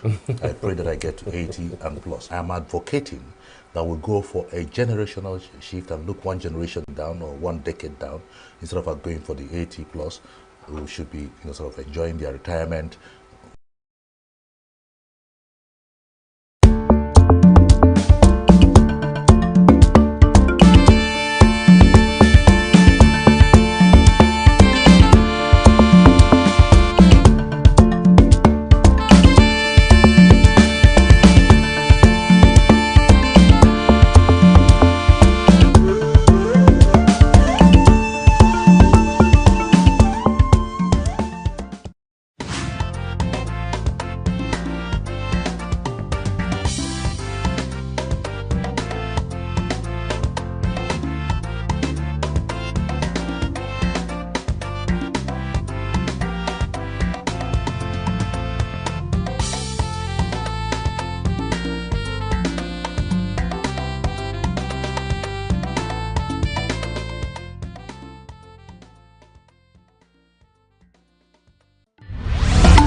You go to some of our public institutions, because you want to say tuition is free, the laboratories are almost empty. So when you pay money, just like an investor, when you pay, you ask for value. When you see buses in the nation's capital, buses are designed to take 50 passengers. Sometimes you have over 110, 120. That's because they are highly subsidized and free. For me, subsidy, yes, but free, highly no. It shouldn't be free. And this is the only way to be honest, because we're preaching about sustainability. If it is free, we can't sustain it. If masses are going to be paid, it has to be in a subsidized amount of money. Let the government subsidize it, because major thing we are facing now is a problem of transportation, the high cost of transportation. All of us move from one place to the other, goods and services move from one place to the other, but when the cost for transporting goods and services, itself. Let Innocent produce buses for Nigeria, electric buses, and let them be carrying people all over 100 naira. Nigerians can afford it. 100 naira. Even if from here to Gawalada, 100 naira. From Ketu in Lagos to Victoria Island, 100 naira. If they do that, the buses, the distance will reduce. You understand me? You set up a charging point where they can go and charge their buses.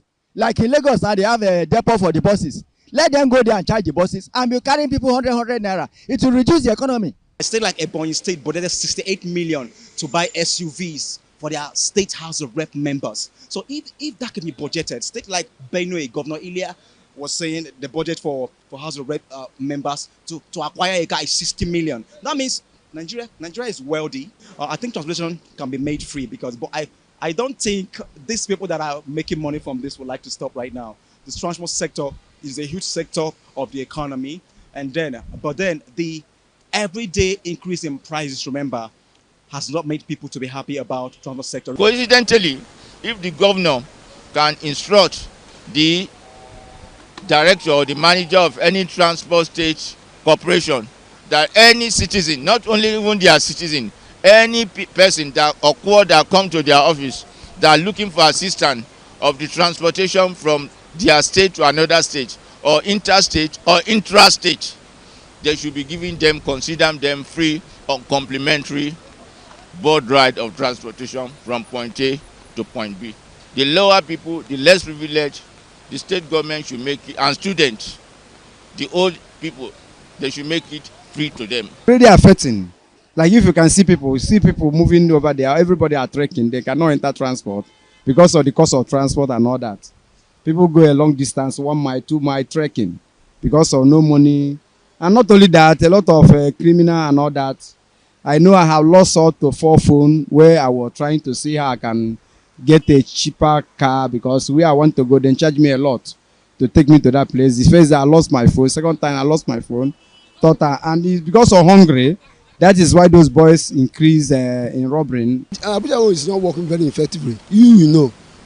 Then the government should look into it and provide more. And they can go to countries, other countries, developed countries, go there and get there. They know what to do. And they bring it down, the price. And they also consider.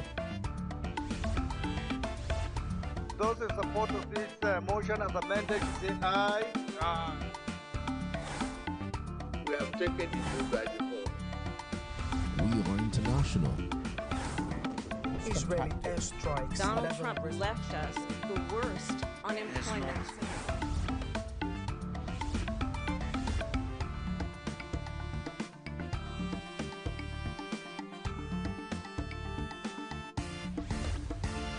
Signature TV, news in your pocket.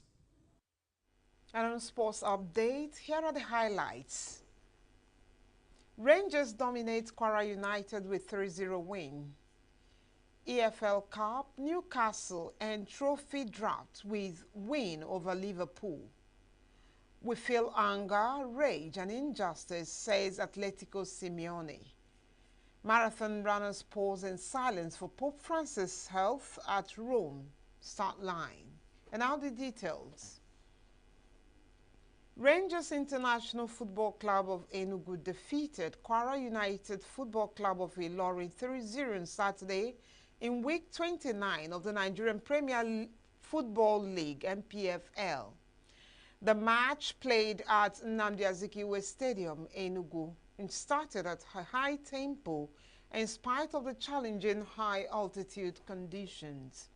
The home team took the lead within 2 minutes when Chidiebere Okolie dribbled past the goalkeeper, sending the stadium into celebration. The Flying Antelopes doubled their lead in the 29th minute through a swift counter-attack led by Saviour Isaac, who finished the move himself. Rangers continued their dominant display after the break and were rewarded in the 60th minute when Godwin Uwumiro capitalized on a defensive mix-up to make it 3-0. The victory moved Rangers to 3rd place, strengthening their chances of qualifying for CAF competitions. In his post-match interview, Rangers lead coach Kenechukwu Ekene praised his team's performance.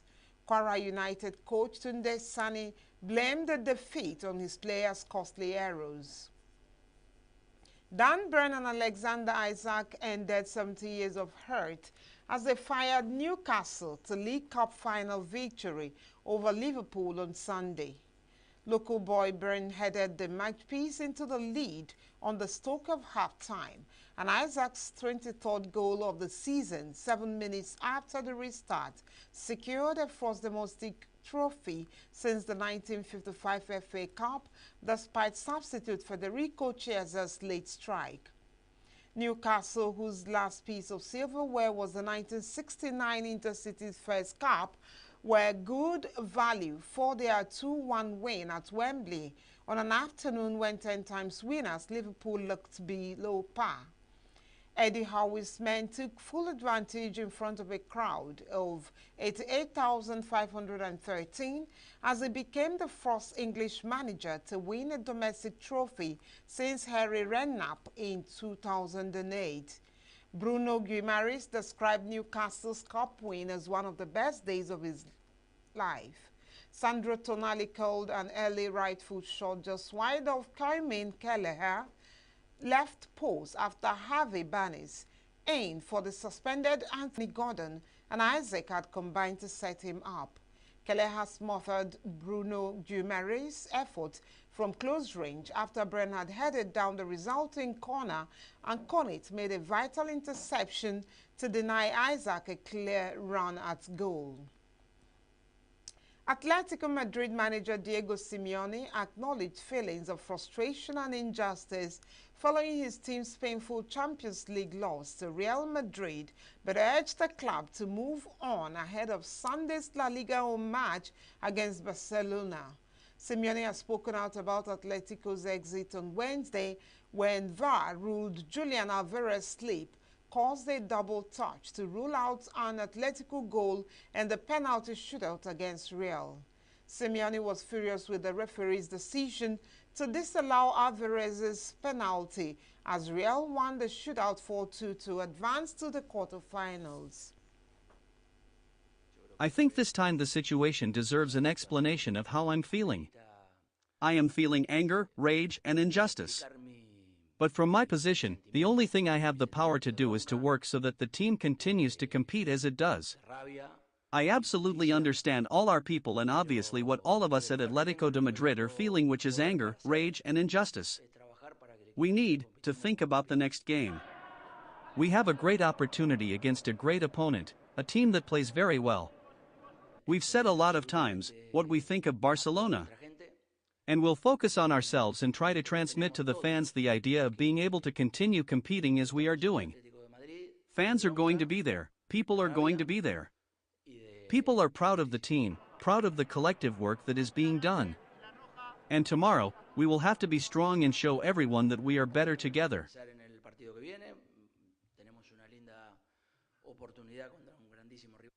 Into Simeone's season. Barcelona are second in the standings with 57 points, one ahead of Atletico, who have played a game more. We shall return shortly.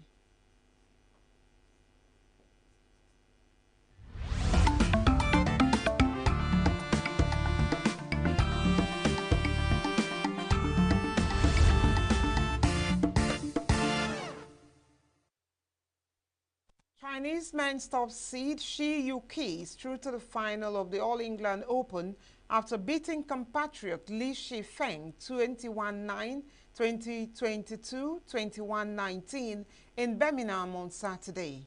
The 2018 winner, world number one, dominated the opening game but was made to work harder in the next two as Li fought his way back. Shi will face Taiwan's Li Chiahao in the final after he came from behind to beat unseeded Frenchman Alex Lanier 19-21, 21-14, 21-17. The final of the mixed doubles will be an all-Chinese affair with Guo Qinghua and Chen Fangui squaring off against Feng Yanze and Wei Yaxin. 7-seeds Guo and Chen defeated compatriots Jiang Zhenbang and Huan Dongping 21-15, 24-26, 21-16, while 5th seed Feng and Wei were too strong for South Korea's Lee Jong-mi and Che Yung-yong 21-14, 21-18. Mark Marquez beat his younger brother Alex in Saturday's sprint at the Argentina Grand Prix to extend his lead and the MotoGP Championship, and Francesco Bagnaia came in third as Ducati swept the podium.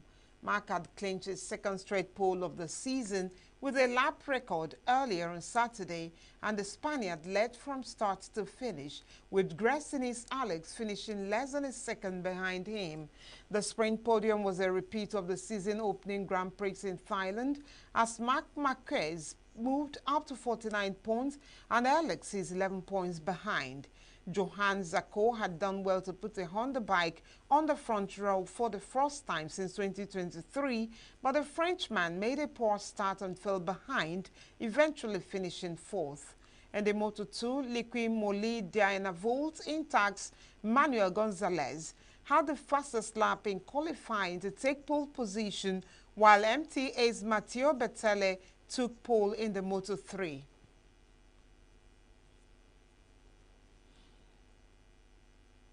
It was nice to start on pole position again and to win a race, a sprint race, sorry.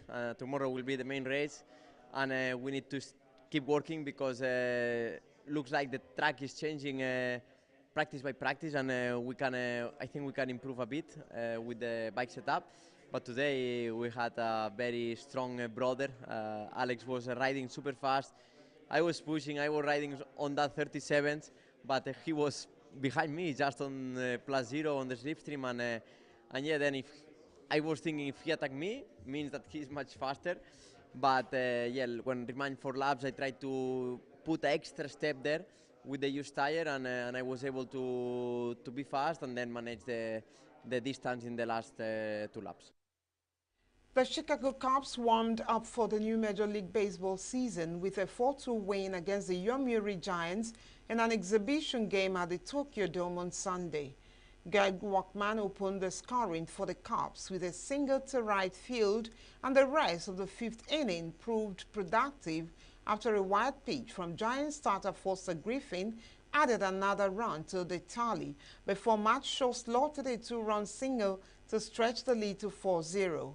The Giants halved the lead thanks to a 2-run double by Kazuma Okamoto in the bottom of the 5th, but the Cubs held on to split their 2-game exhibition series after falling to the Hanshin Tigers on Saturday. Chicago and the Los Angeles Dodgers opened the MLB season with games on Tuesday and Wednesday at the Tokyo Dome.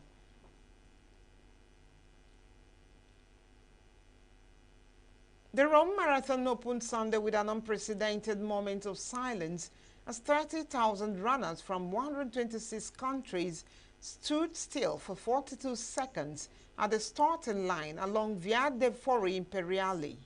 The symbolic gesture, 1 second for each kilometer of the race, was a show of solidarity with Pope Francis, who has been recovering in hospital for a month. Music and celebrations were paused just before the start, creating a rare and powerful moment of collective reflection at a major international sporting event. Organizers said the silence was meant to send a heartfelt message to the pontiff, an enthusiastic supporter of sports and the Rome Marathon. This year's edition is also part of the official calendar of Jubilee 2025 events under the patronage of the Dicastery for Evangelization. We are celebrating the 30th edition of this Run Rome the Marathon with almost 30,000 participants. And every year, since years, Pope Francis, he always supported this marathon. And during the Angelus, he supported and greeted the best thing to the runners. And this year, we want to make 42 seconds of silence just to feel him part of this marathon.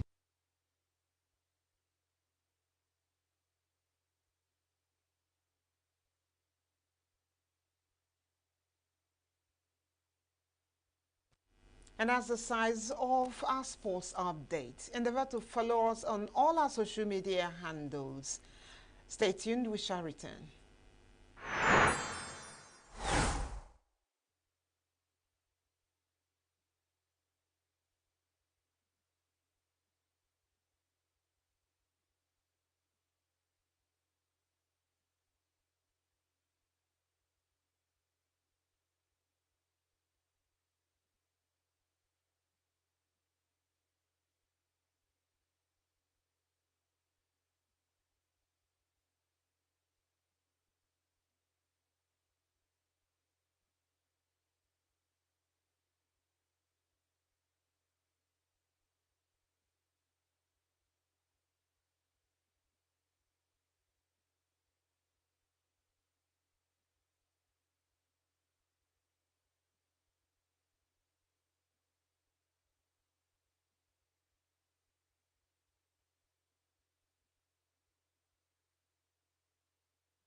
And on the last list on our basket this evening, on Signature Evening, shall be another chat segment in the chat box. And the theme will center on marriage. Let's get a perspective of old and new marriage, what it is like. Stay with us still.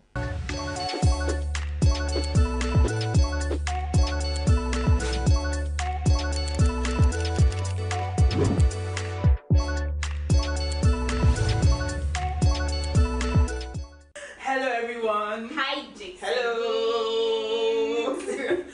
Welcome to your new favorite podcast.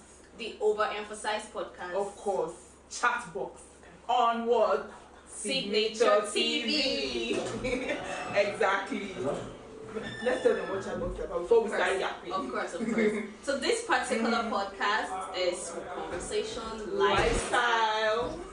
Why is this girl jinxing me? But that's by the way. Yeah. This is the most emphasized conversational podcast you'll ever find. Yes. Very engaging, very controversial. All the hot G's, all the hot topics you want to hear about. It is in this podcast. And that's you on get period. all the juicy And that's on period. conversations. Now, if you want to join us, you want to send in your messages, your dilemmas, your ideas, see our social media handles right there.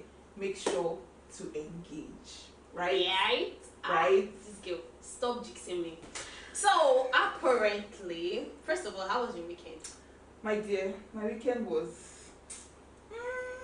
How was your weekend? Did you go out? I know I'm a homebody. Exactly. You So get, there's no need to go into more details. Yeah. But actually, I went out and I got myself in between some, older people, and we're actually talking about submission in marriage. Oh my God, do you know? Wait, before you go further. So I was having a conversation with a friend on this particular topic. And it was not looking as if he wanted to fight. Because. So for me. What is submission in marriage? Before we talk too much, Exactly. What is submission in marriage? I think it is something, according to the Bible, that said women are meant to submit their husband, respect their husband, as husbands are meant to love their wives as Christ loved the church.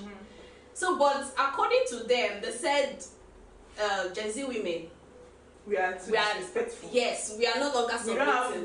We don't submit. I mean, I was asking, what exactly are we submitting? Is it mathematics or English assignment? Because I'm tired. But I think for me, right, submission is like willingly, yielding to each other out of love and respect. And I feel like it's not just restricted to women. Because I mean, I'm not good with Bible quotation. But I know that there is a part in the Bible that says submit to one another out of reverence for God, I mean in Christ or something like that. So at the end of the day, people now make it look as if, it's just a women thing. Yeah. But like in the true sense of it, like if you're actually practicing what God said we should do. Yes. It's between the two people, the man and the woman, you submit to each other. It means like yielding to each other out of mutual love, mutual respect. It's not just a woman thing. I totally agree with you. But the truth is, they have this whole perception that a man is meant to provide. They cannot share responsibility. Since men are asked to provide and women are asked to submit. Do you understand what I'm saying? So if you're meant to share the whole responsibility of a man submitting to you, because in their mindset, as we are talking right now, the word submission is the problem. Yes. Oh yeah, let's change it to another word. Then what do we change because it at the end of the day, we are doing it totally. I don't think. At the end of the day,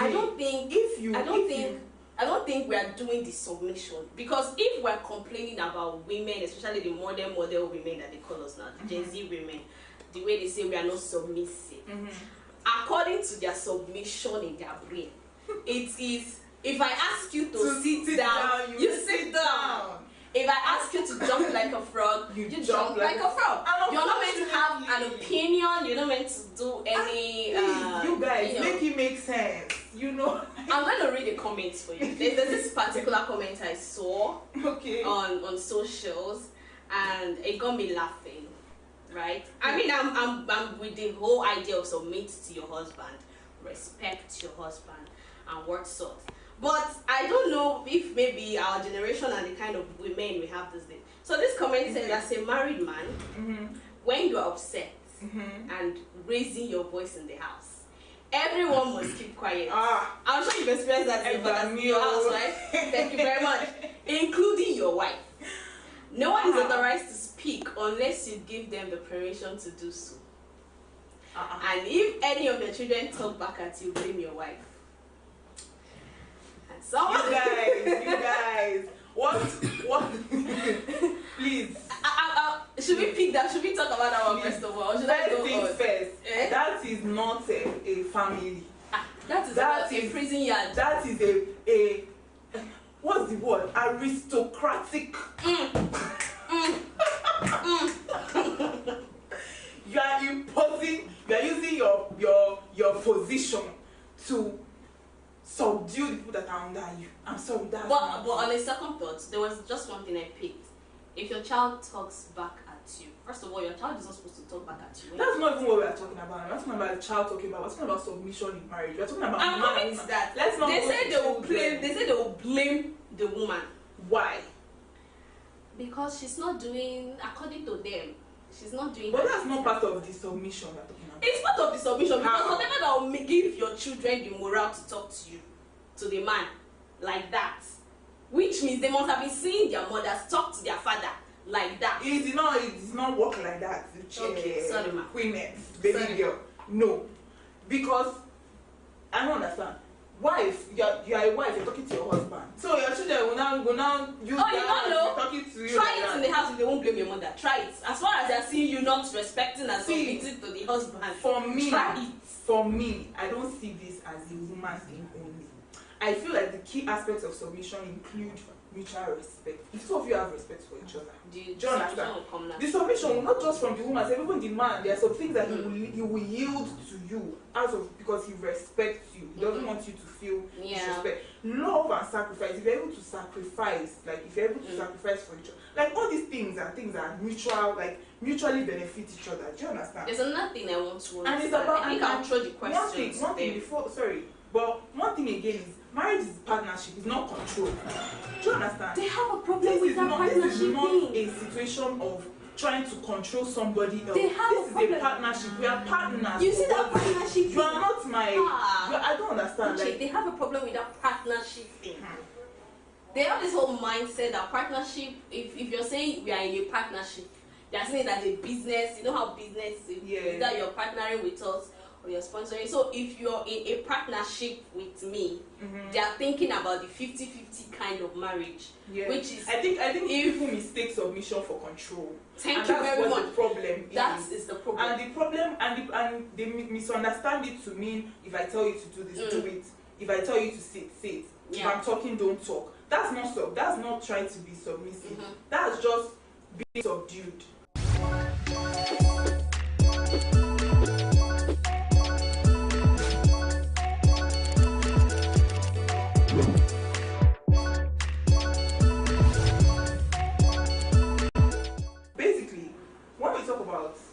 Submission, do you think it has to do with finance for both men and women?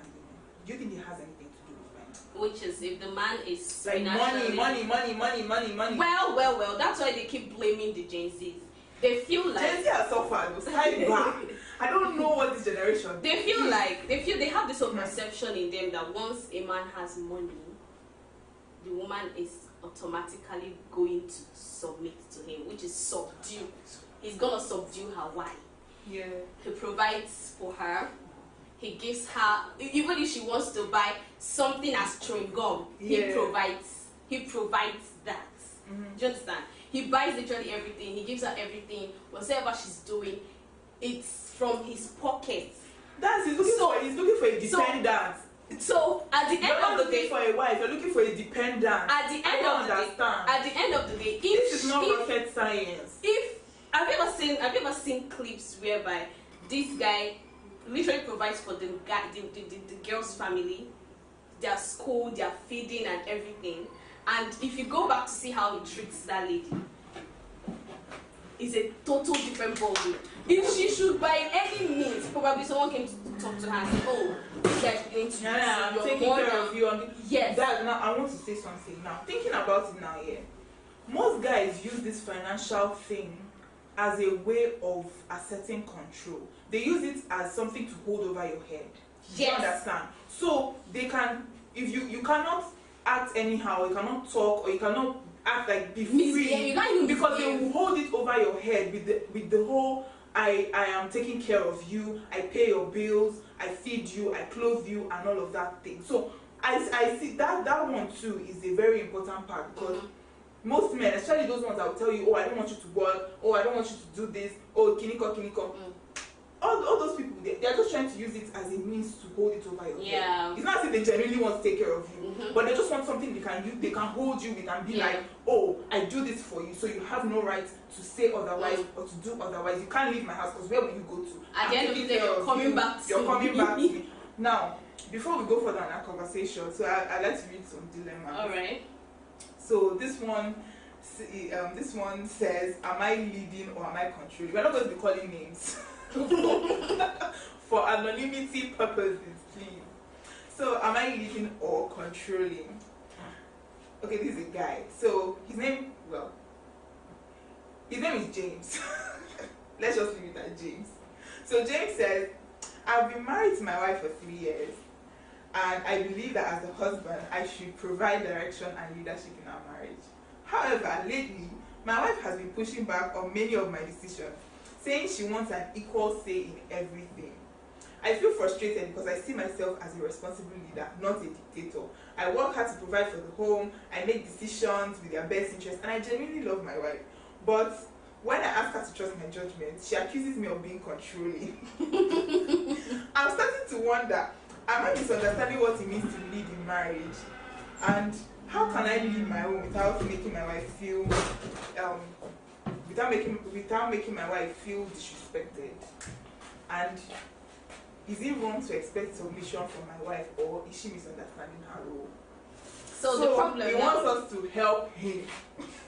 No, not even help him. He wants us to give him our 2 cents. Yes. Because we are two unmarried people offering advice to a married man. First of all, my brother, I don't know what you are thinking, asking 2 unmarried gentlemen for advice. But since you have come to us in our wisdom, what can we do than to do what? Give you the advice you need. For me, I think it's not about she having a say, whatever you say. Of course, we're a perfect leader. Nobody is taking that away from you. But there's this thing called, I have my own opinion. I have my own idea. It may not work for me the way it's working for you. Or, I think the whole thing is approach to the way she says it. Because if you say something and she's like, babe, I have something to say, I think, or can we normalize, or don't you think we should do this in a very calm way? Yeah, and I think another thing most people, let's just be honest. Now, most ladies, when they have the money, career women, they are making it, they have a good life and everything, and then they get married. It's like two lords in a castle. Two captains in a ship. This one does not want the other one to have a say. This one does not want the other one to have a say, and it brings a lot of. As for me, it's a no-no. It's a no-no. You being a career independent woman doesn't make you have the same. You can't have the same capacity as a man. Excuse, please, I am all for gender equality. I don't know what feelings. I'm coming to that. I know you're a gender perspective. I am a gender perspective. But for me, for equality. That's why most equality. Fact. Which thing? Wait. Fact. Which includes what? Mutual respect. We're talking about submission here. We're talking about submission, which also involves what? Mutual respect. Inside the equality of the submission. You cannot have 2 captains in a ship. You cannot have 2 captains in a ship. No means. So who is supposed to step down? Hold on. The 2 people are what? They are partners. Okay. Yes or yes? Yes. Good. Now, when it comes to decision making, Chevy told them they're supposed to sit down and do what? Yes. And talk about it. Yes. Yes or yes? Yes. Good. Now, the point where they now agree as to what should be done and what should is what they call what compromise. So I'm sorry Let to you all. Let me explain to you what for some reason I don't seem to be buying into this idea because you didn't let me finish. Oh yeah, finish. This is a perception about career women, independent women, not wanting to be subdued, not wanting to be under a man. Mm-hmm. And that is because they have this whole mindset, not every of them, most of them. They have this whole mindset that I have everything figured out in my life, so you coming into my life is for us to be a partner. But the truth is this, a man will always be a man. No matter how independent, career-oriented you are, I don't want to speak nonsense, you still have to be under a man. Not being under a man doesn't mean he would control or squeeze you that you don't have a say. No. I still stand on approaches to certain things. If you have an opinion, like she said, it's a partnership thing. If you have an opinion, your approach to those opinions is meant to your approach to this opinion is important. A man cannot be talking and you're shouting at him, saying, "Oh, I must be heard." No, you can't say that. Be talking and you are shouting at me. That is why most men don't like career women. They prefer I'm sorry, they are intimidated. Yes, I agree with you. They are intimidated. But why are they intimidated? Because you don't know how to balance that. You are not talking to your fellow colleague, but you're talking to your husband. You're talking to the man of the house. I don't think people know that this thing goes vice versa. It does. Because I cannot be talking and you're shouting over me. It does. Okay. It does. I will still stand on approaches to certain things. Thank you. The way you talk, because you can't be shouting and the man is shouting. It's a no-no for me. So if you're a woman and you're a career-oriented woman, I'm not saying your opinion cannot be heard. I'm not saying you cannot be submissive or you can't say whatever you want. But the truth is, always have in your mind that this person is a man and he's the head of the family. Whatever he says, you have to listen. And your approach to whatever he says is very important. In conclusion, let us hear your opinion on this. Because Queen and I are already butting heads. We're already having... we are not butting heads. We are butting heads. We have to say the truth. Because we are saying the truth. We are saying the truth with equality. Anyway, if you have your opinions, make sure to send them on our social media. Remember to send us your dilemmas, your, whatever it is you have to say. Comments, whatever you have, send it in. Send it in and we would respond to it and see you in the next episode.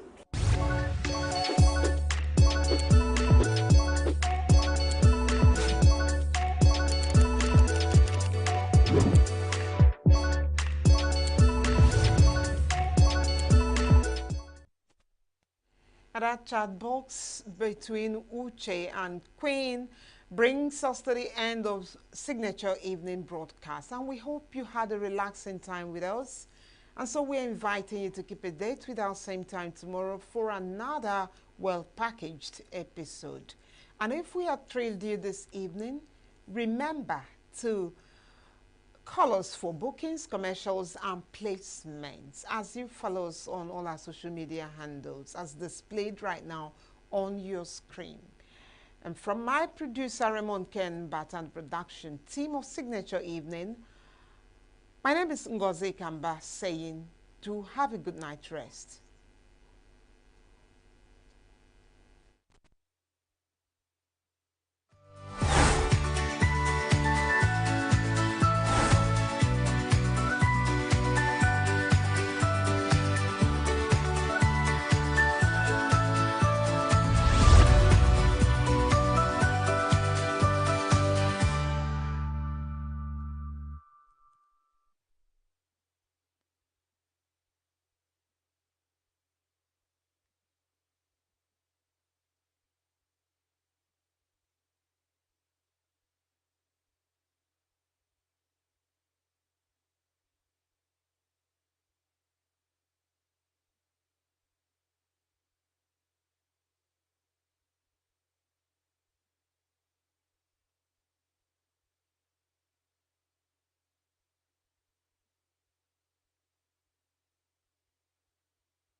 Hello and thanks for joining us.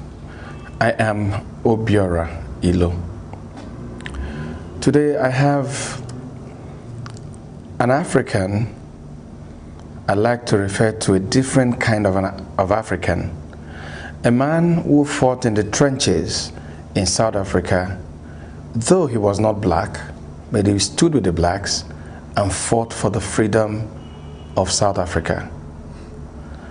He fought for a South Africa where neither the white nor the black was going to be dominated. In the process of doing that, he partnered and worked with other great names in South Africa.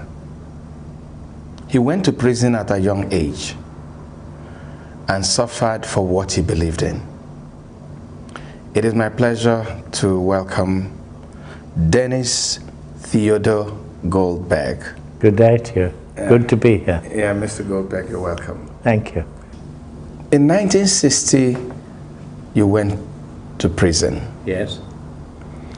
And in 1963 and 1964, you stood alongside the great Nelson Mandela, yes, facing what many described even then as the trial of the century. Can you look back and tell me about those days? Well, we had taken up arms to conduct an armed struggle against the apartheid racism by law, backed up by armed force, massive armed forces and police force. Any civilian peaceful protests were met with force. People were shot dead, there were massacres, there were imprisonments. Even the women protesting in a huge march to the seat of government in Pretoria, the police turned their dogs on them, ripped their beautiful dresses to pieces. And you mustn't mess with the women. They inspired the men to fight back even harder. That was 1956, I think. And so there was a need to put an end to this violence. But there was the need to put an end to the indignity of apartheid. Black people were treated as though they were not people. In South Africa, the hierarchy was whites, then people called colored, and then people called Indian, Asian, and then Africans, who were 2/3 of the population, who had no political rights, could not vote, could not sit in parliament, could not go on strike, that was illegal, had to get permission if they wanted to go from the countryside to the city to work, and if they got permission had to leave their wives and children behind. What sort of a country is that? How growing up, as I did in World War II, where even white South Africa joined Britain and the other allies against Nazi Germany, against racism, against domination and control. And yet in South Africa, we practiced all the very things that we were fighting against. So even as a little boy, I mean, I was 12 at the end of World War II, I knew this was wrong. My parents were political activists. They'd come from England. They rejected racism. We had people of all races in our house. I knew people. I respected them. We'd sit at supper. There's one little potato left, and I would want it, and my mother would offer it to a visitor. Doesn't matter if he's black or white. Family hold back. You serve your guests. You respect people. And so this is what I learned. And as I grew up, I wanted to be an engineer. I wanted to build houses and railways and roads and bridges for people. That was my dream. And I was able to get to university because I'm a white kid. And my father had a tough time keeping me there, but he made it. Education's important, of course. And then I discovered I could build for white South Africans, not black South Africans, not for people. So first you change the country, then you can be an engineer. And it took too long, so I never became an engineer again. Why get involved? Because it was wrong. And not just that the police operated in brutal ways and racism by law, and hundreds of thousands of people went to prison every year under the pass laws that controlled the lives of black South Africans. Children died of starvation in a rich country. in the Eastern Cape province, where Nelson Mandela comes from, half of all children were dead by age 5 years from hunger, lack of medical care. For whites, there was one doctor for 400 people, and then specialists and hospitals on top. For black South Africans, one doctor for 80,000 people. Better in Soweto, in the black townships, one doctor for 3,000 people.